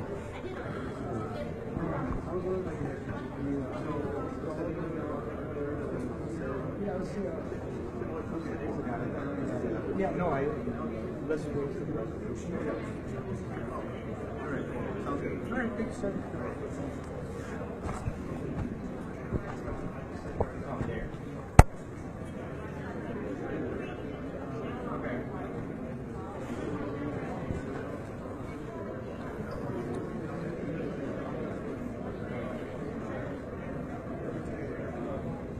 Guess everyone's just like waiting. Here we are.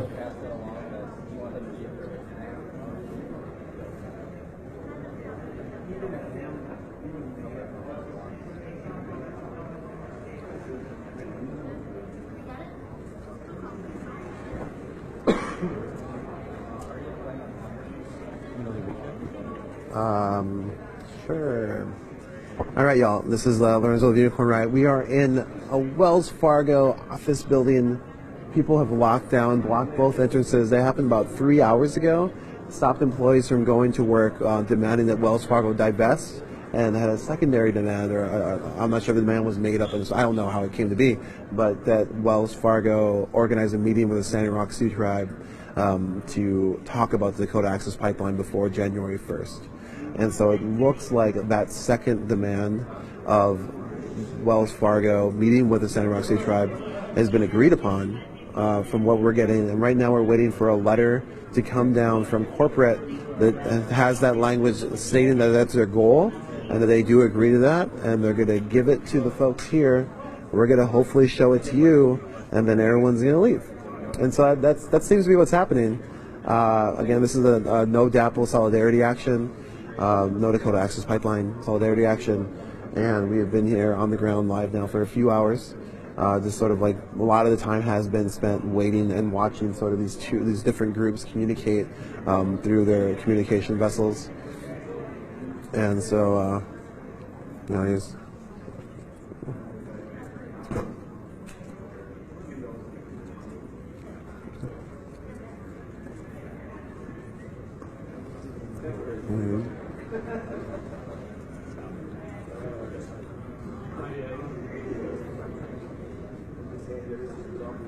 Looks like Kevin has dropped in.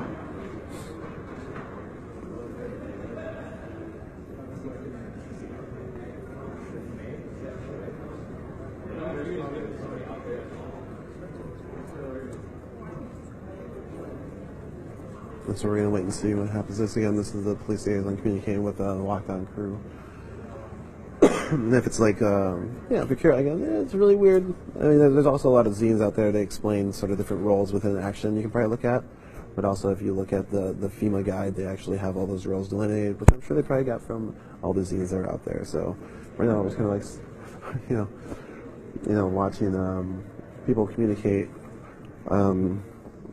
and try to decide what they're going to do post this, although from my understanding there's been a lot of decisions reached, and now they're just waiting for the letter that's supposed to be coming from Wells Fargo, and then everyone is done. Like everyone's gonna feel like they did what they feel good with the resolution, and then hopefully I'm gonna get some sort of comment from the police department on their sort of role in this interaction that we just witnessed together. Because I'm curious too. You know, I'm sure you're a little curious. I'm a little curious.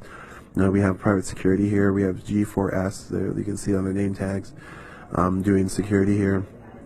You have the Minneapolis Police Department, you have the Minneapolis Crime Lab, you have the Minneapolis Fire Department, and then you have water protectors here, you have people who are locked down, you have a police liaison, you have groups who were just singing and chanting in the lobby, you know, so there's a bunch of different sort of groups and people, autonomous folks, all here, and kind of all been doing what they're doing, holding their space, and also lines of communication between these different groups are being kept open by police liaisons, and the police are seeming to act as liaisons as well for the security. And it's just been kind of watching it unfold and watching all these folks do what they think is right, and they're just kind of doing it, and we're just kind of in the middle of it observing. So again, thanks for joining us. We are unicornriot.ninja.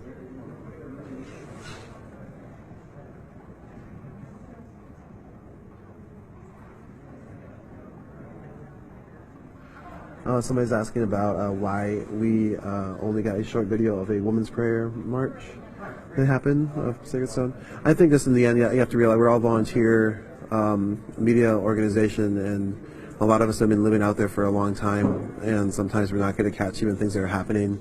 You know, I know that me. There's left to get the letter, but me personally, on Sunday I was just laying down all day because I was very, very sick. You know, so it's like.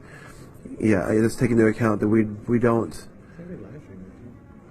I think there was a live stream of it too. So there was a live stream and there's some video of that walk, but there was multiple prayer walks that day, and so I know that we might not have caught another one, or we might have missed one, but just know that we do our best to make it to the ones we can, and we report on everything we can, and you know, just keep your eye out and look for the information you want. It's out there, and get it. And I'm glad that people do get so much information from us. But just know that, you know, that it's just important to look for information in general. And the information we do give, we do fact check. We do make phone calls to, you know, Morton County sheriffs who don't seem to answer our calls anymore. But we do ask the questions to make sure that the information we're reporting is factual and fact checked and coming from the sources that are the ones that are representing the groups that are doing these actions. So there's a lot of work that gets done. We're all volunteer group, and we're all very, very human, and we're all living in those elements. And I know that, at least me personally, I was floored on Sunday. I'm still recovering from that sickness, and you know, we do what we can. So I don't know if that answers your question.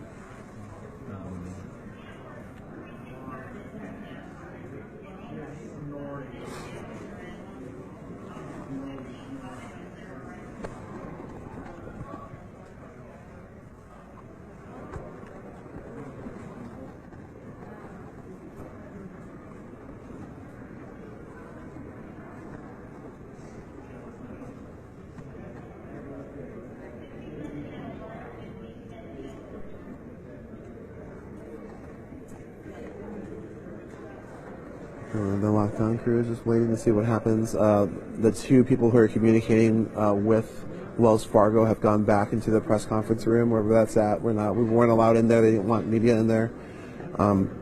They're supposedly getting the letter, and they're going to bring it back down here. We're going to be able to see it, and then it looks like folks may shuffle out.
Anyone's watching, again, we're just waiting here in Minneapolis, Minnesota, in Wells Fargo lobby. Direct action has been taken by people who have been locking down in front of the entrances. And people are just waiting to see if this letter comes down.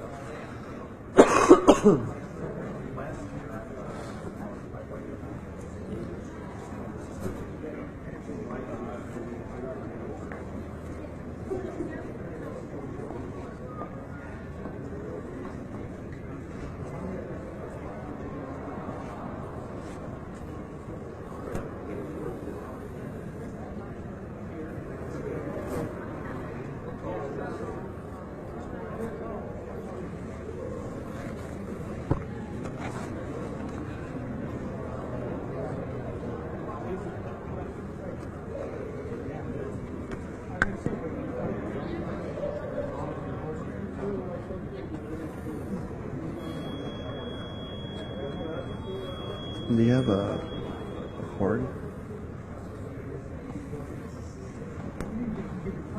Do we need a different one? It might be good to plug in the phone.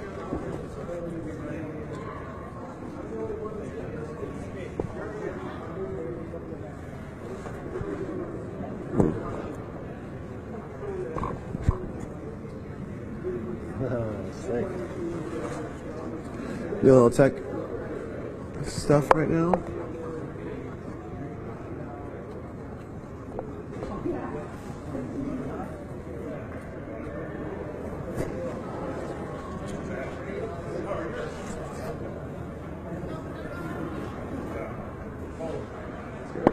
I got no battery.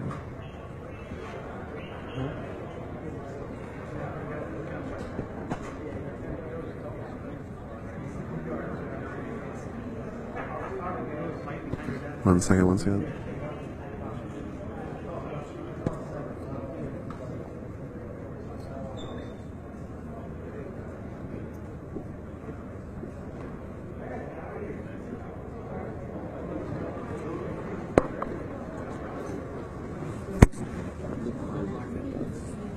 Yeah, it's been through. Oh, okay.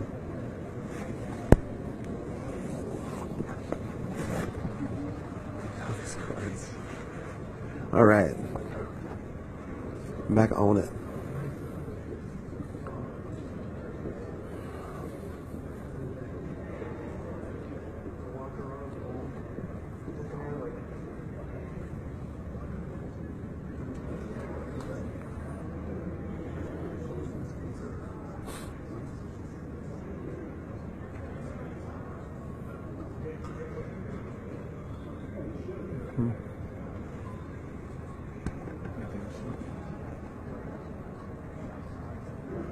That goes wrong.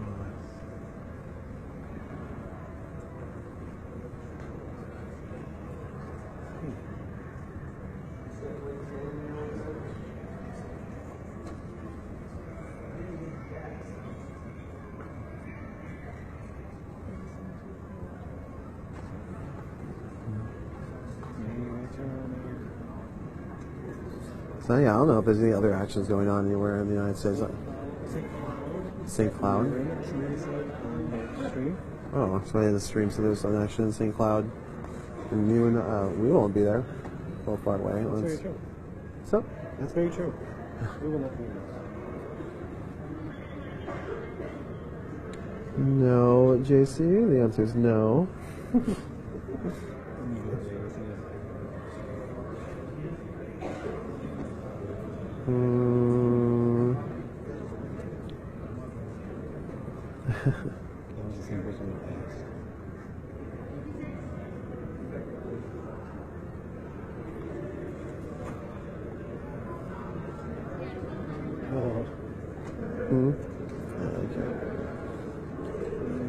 I can only speak for myself. I can only talk about somebody else. Not my shtick. No. Alright, I'm just gonna keep waiting then. Let's see what happens. As you all know, I've said that a million times, so we'll keep doing it. Just hanging out in the lobby.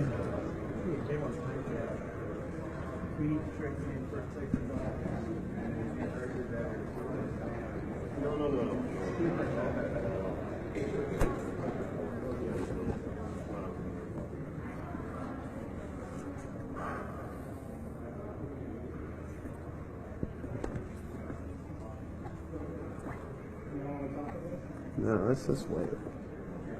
We'll just wait. We'll just wait. We'll just wait. Yeah. Y'all look real comfy, you know?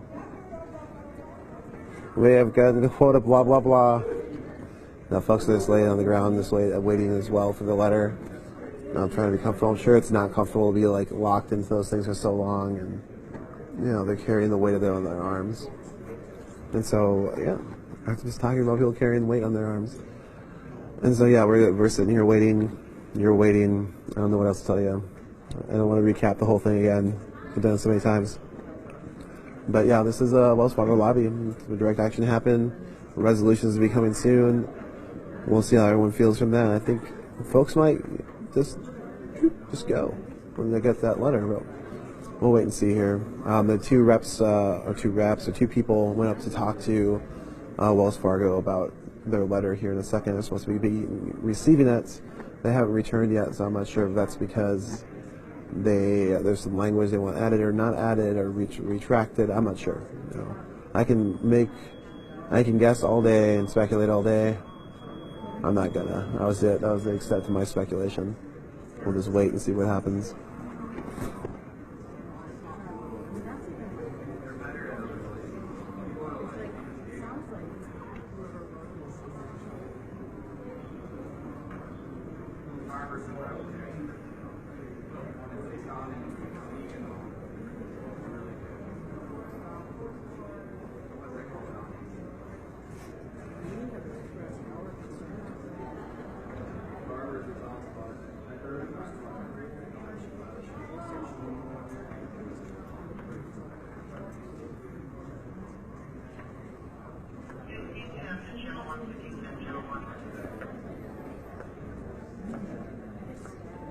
What?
No.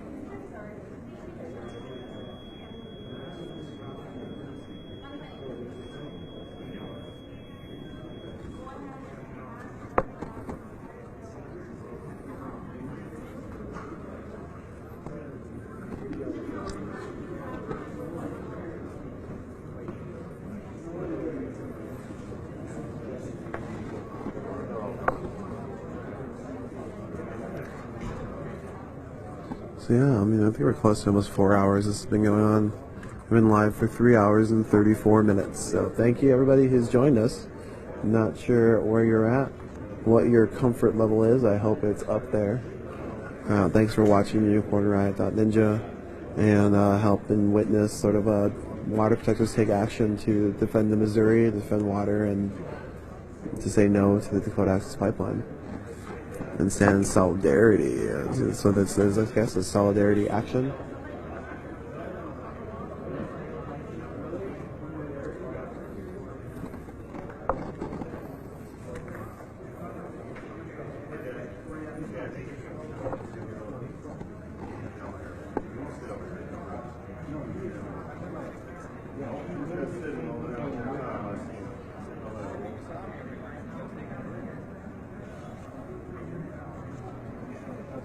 They're trying to get our camera person back across, but since he left, they won't let him.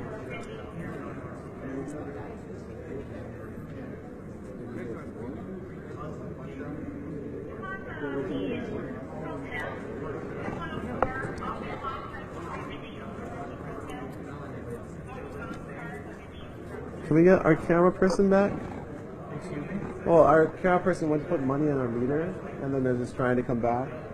Sorry, what stage are you at? Alright, so... You all never gave income of one. Anyway, so yeah, so it looks like one of our crew had to leave to make sure we didn't get a ticket, and they're not able to enter back in. So we're just kind of waiting. They're trying to come back in. You can see there's kind of interaction going on here. The police aren't going to let them back in, and so we're just going to keep waiting for.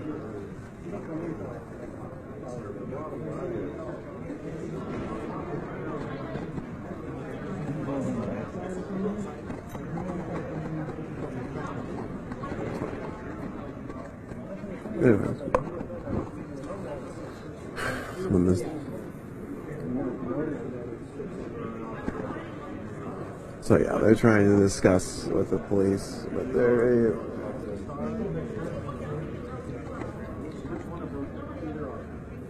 Alright, so he's gonna go see if he can get them to let our camera person back in. They were here, like I said, they left for a moment to just make sure we didn't get a ticket out there, and now they're not being let back in.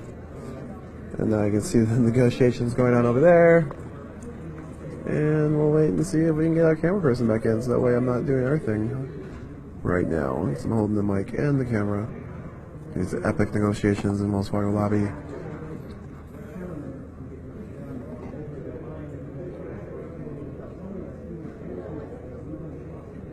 He's just basically saying that, you know, we weren't told that he wasn't going to be allowed to go back in.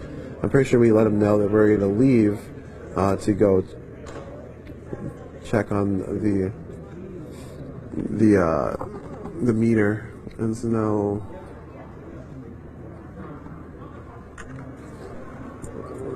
they're trying to press the point that, you know, he should just be allowed back in. Like, we were pressed, we were already here.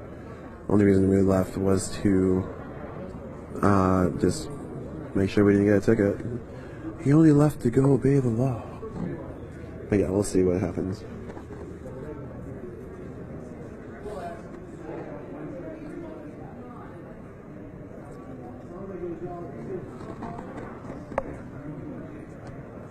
Now let's go into Wells Fargo to see if it's okay if the camera person comes back in.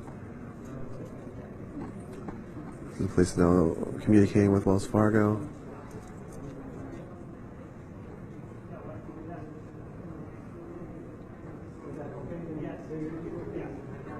Alright. So it looks like they got the okay from Wells Fargo to let the person... Oh, you're switching? Alright, we allow only 2 members of our team to be on the ground now. Alright, welcome back. Card's full. Yeah, I know. Everything's charging. There you go. Update. Alright, so...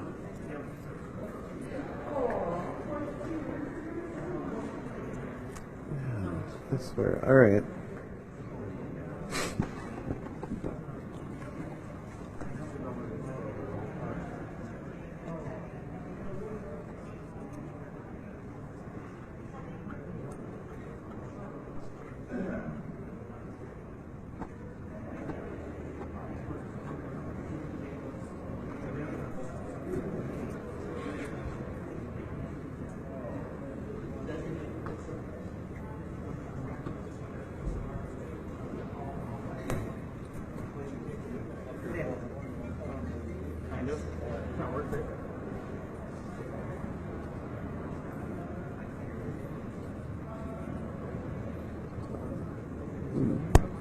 No, I'm just watching Nico walk away.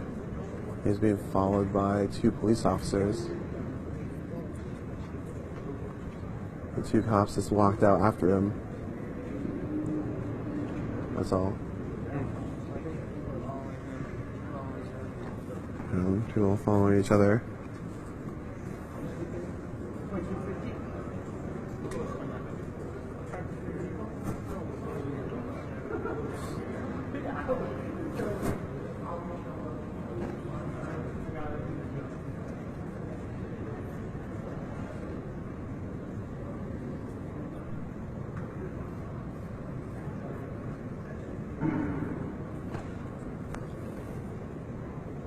I'm not sure what's going on, but it's the cops. Based on what you see here. Yeah, so the police are now talking to our reporter, Nico. Not exactly sure why. He's watched them follow him out. And so now there's 2 officers talking to him. And I was waiting to see what exactly is going on because I don't know what's going on. But we do have a line of sight on him, and, you know, he just walked out. So we're waiting to see if there is this letter ever shows up, but just trying to keep eyes on.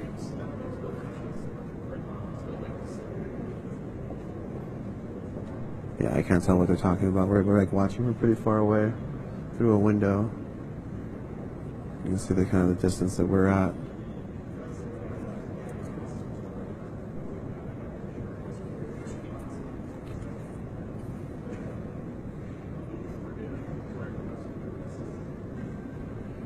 Yeah, this looks like they're having some sort of conversation. There's definitely somebody else out there filming the interaction as well. Some passerby. And the hands out. I mean, like he seems to be explaining something.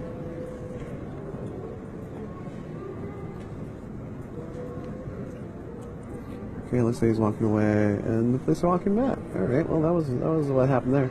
Anyways, yeah, I don't know what just transpired, but I just saw our reporter leave, and then 2 police officers quickly leave after him.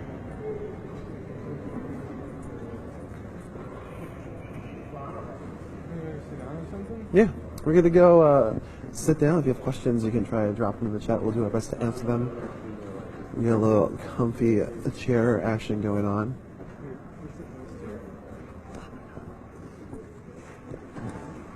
Do you even see the chat? That's right. So if you have any questions, please drop them in the chat. We'll do our best to answer them. I think it's possible. That's what we're going to be doing. Right now, like I said, we're waiting for 2 folks to come back from their meeting with the Wells Fargo rep, who is a Wells Fargo government relations rep, who says they were pretty okay with putting together this letter, and so we're going to see what that looks like, what pretty okay means. Right now, like I said, we're looking at our live stream chat. You can watch this both on Facebook and on livestream.com/unicorn riot, I think what it is. Yeah, or accounts, like /accounts/unicorn riot. And it is an easier time going through that chat, so yeah, let's give us a second. Is the camera just on my face? What's up, y'all? Yeah, here we go. I'm gonna take a look real quick. Command English language. Okay. I don't know if anyone's pressing charges. Not sure what's going on there.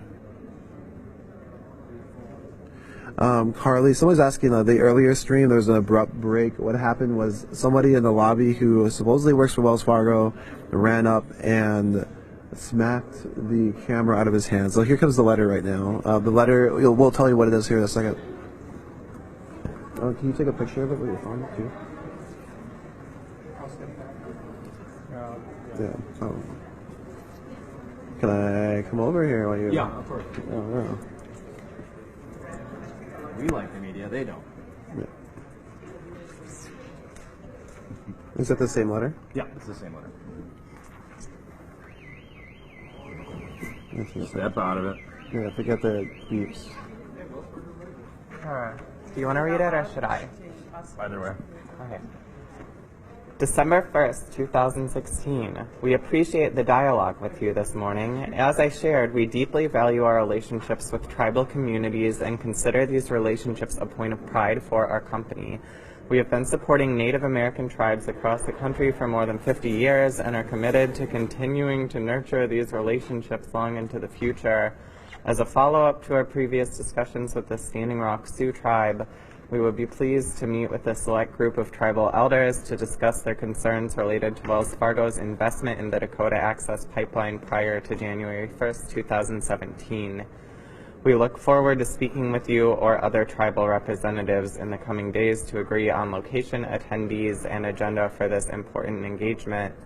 As a company committed to environmental sustainability and human rights, we respect all the differing opinions being expressed in this dispute. Please let us know who should be the point of contact on your side. Mary Wenzel, Head of Environmental Affairs, will be your point of contact at Wells Fargo. You can reach Mary at blah, blah, blah. Okay. Should we talk?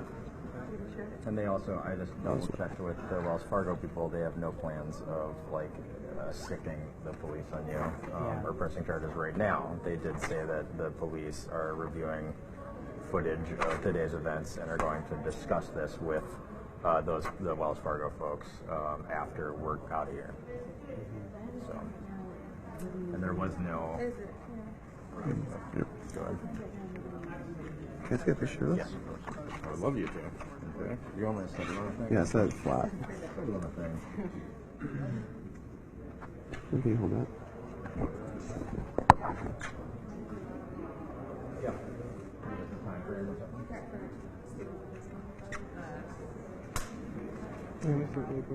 What's that?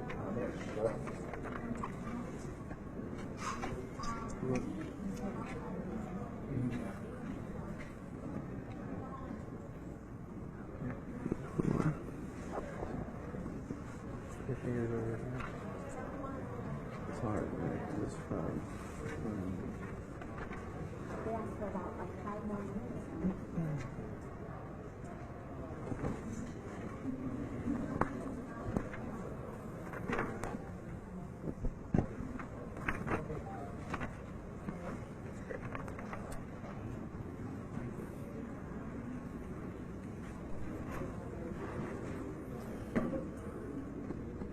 So now the lockdown group is having a discussion if they feel this is good for them, and we'll see.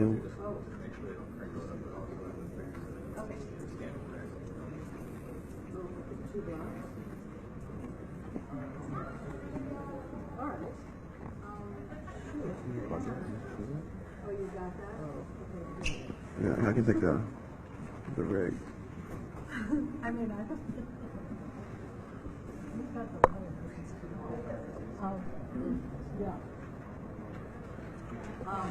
Okay, so that was the resolution we were talking about, was this letter from Wells Fargo saying they wanted to set up a meeting with the tribal elders. It looks like the lockdown team is a lockdown group or people, folks, humans, a whole bunch of things.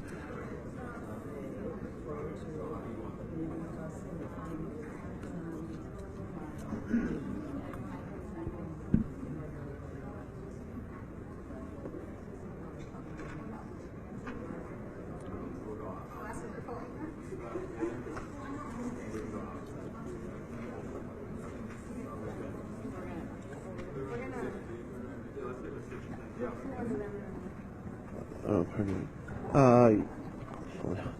So, yeah, the statement or something you wanted to say about today? Right. So we've been locked down since 7:30 this morning, demanding that Wells Fargo divest from the Dakota Access Pipeline. One of their, I think, a vice president met with some other folks in our group, and they've written a document that they agree to take some next steps to talk with tribal elders about their investment and divesting from the Dakota Access Pipeline. So that doesn't meet our demands for divestment, which clearly we didn't expect to actually happen today. But we just want to say that the pressure is going to continue for Wells Fargo to divest, and this is just a first step in a act of goodwill. We're going to leave peacefully today because they came and met with us. But the pressure is going to continue on Wells Fargo. We expect them, and we'll pressure them to divest fully from the Dakota Access Pipeline and all fossil fuels. Thank you. Yeah. Thanks so much. All right.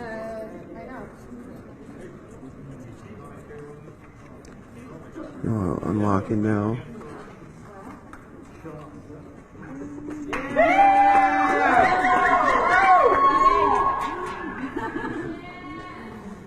We shall not give up the fight.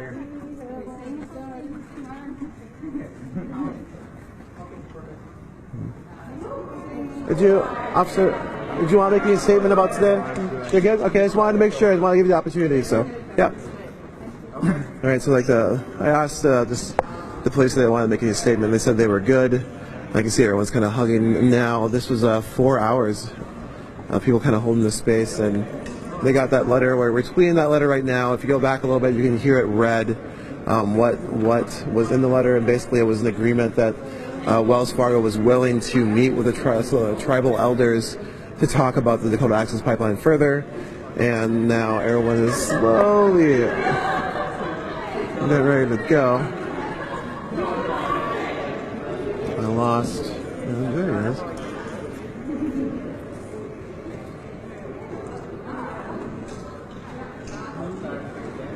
Here, I'll take everything and just tweet it really quick with the 2 pictures. Here, Alright, y'all want to head outside? Get some fresh air? They plug? Yeah, they're both, yeah.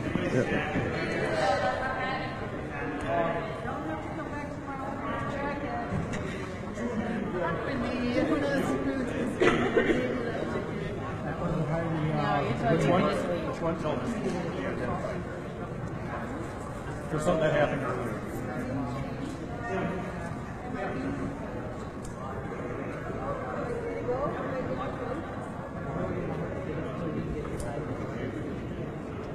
Some people may not be let go here.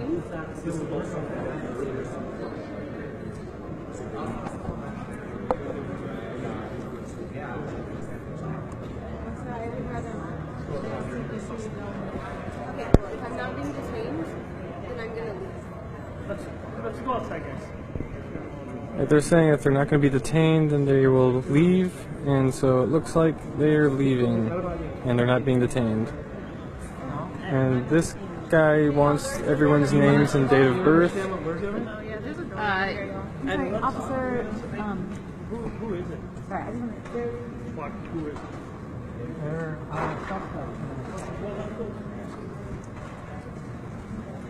Are you ready?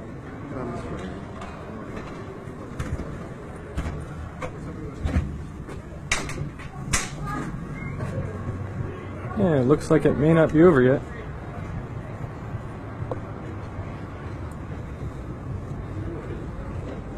The police look like they're looking for someone specifically.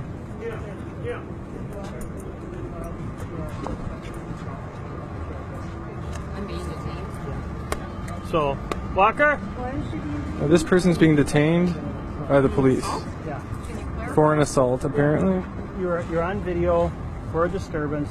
You're identified as a suspect in assault. We need to get your information. You guys said people could go. I don't know. I don't know. It's just a total. They just be able to go. I think. There was a disturbance when it first started in here, and so we need to get your identification. I think you should just let her go like your people agreed in good faith. Your people agreed that people This could is a go. completely separate incident. It's not a separate. Then- From when? Yeah. It makes no sense. It's a separate from what? This was happened It's a today, broken right? treaty once Yeah. again. It happened this morning. Somebody was trying to get through you guys, and you lifted up your arm deal and you hit him in the face. Excuse me, officer? That's the allegation. Yeah. What? Is someone pressing charges or something? What are you guys doing out here? I mean, why are you trying to stop this? I'm sorry to interrupt. I was the one speaking with Deputy Chief Dolphus. He said that people were going to be released without citations, without detainment, without arrest. So that was the verbatim agreement. Let me talk with them.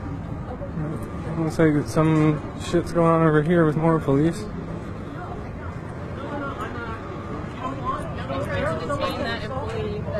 All right, no, let's not get into conversations about this. It makes no sense. Hey y'all. Let's go. Hey y'all. Which one of us? An employee of many. Exactly. But you don't So know what? exactly. Don't talk to them. So it's okay to do it to you, but it's not okay to do it to them. It makes no sense. So,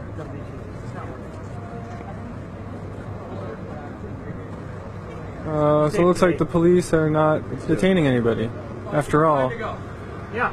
Looks like everyone's leaving.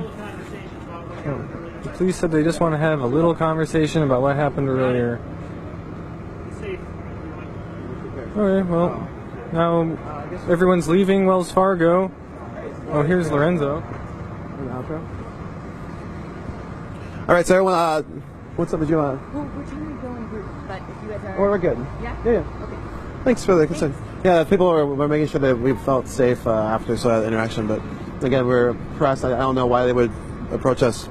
It'd be weird. But anyways, or why the police would try to give an altercation. I did ask for a comment from the police. I didn't want to give one. Just want to make that real clear. Again, so today it looks like a group of people went inside of this building and did a direct action and a lockdown in front of entranceways into the elevators were for employees. Their goal was to disrupt business as usual. It was to try to get Wells Fargo to divest and be aware of what they're doing by investing in the project like the Dakota Access Pipeline. They weren't able to get the Dakota Access Pipeline divested by Wells Fargo. Like, Wells Fargo did not agree at that point to divest all their money from that pipeline project. But what they did agree to was to, in good faith, reach out to the Standing Rock Sioux Tribe to say they want to have a meeting to talk about the pipeline, to talk about what their company investing in a pipeline, in a project like this that affects tribal communities, what that means, what that looks like. And they promised to try to get that meeting done by January 1st. We tweeted out some pictures that show the documents that they came down. They came down with a letter. When they received that letter, the lockdown crew or the people who were locked down received that letter, they said that was enough. They felt good with that. They felt that was a good resolution. They felt they were willing to unlock and leave peacefully because there was a dialogue that happened. There was conversations that happened. And so they did. They unlocked, they left. And when they left with that letter, which like I said, we tweeted. When they left, police officers approached them and tried to identify them. The people were kind of like, well, you said we could leave freely, and now you're stopping us, you're detaining us. This seems to go against our agreements we just made. The police officer said they were not stopping and not arresting anyone, but they need to identify people. And it was kind of a back and forth. Eventually, the police liaison brought up that they had spoken with the deputy chief who had made this agreement, and now they're going back on this agreement. And then it looks like at that point they went back to the deputy chief and kind of just let everybody go. So that was kind of that last interaction you watch. It is a 4-hour stream. Very long. A lot of it was people just holding that space and waiting for these communication lines to work their work. And in the end, people felt good with the resolution enough where they did unlock and they have left their own volition. And now that's it. So that was it. That was the No Dakota Access Pipeline solidarity action we just witnessed. Again, my name is Lorenzo. I'm with Unicorn Riot. That's where you're watching this right now. We're unicornriot.ninja. We're a 501c3 educational nonprofit. The only way we work is you support us. So definitely check out our webpage, unicornriot.ninja. Click on it, support our work, and just give us what you can, if you can, and all that goes back into creating a better sort of media for you all. If you look at us from the beginning to now, you'll see the constant improvements, and the only reason we've been able to do that is because people have given us what they can. So I want to thank everyone who's been here since the beginning, and everyone who's been supporting us. Thank you for joining us here in Minneapolis, Minnesota to see this direct action happen, and we'll bring you what we can when it happens. So again, thank you so much. I'm Lorenzo, and I'm out.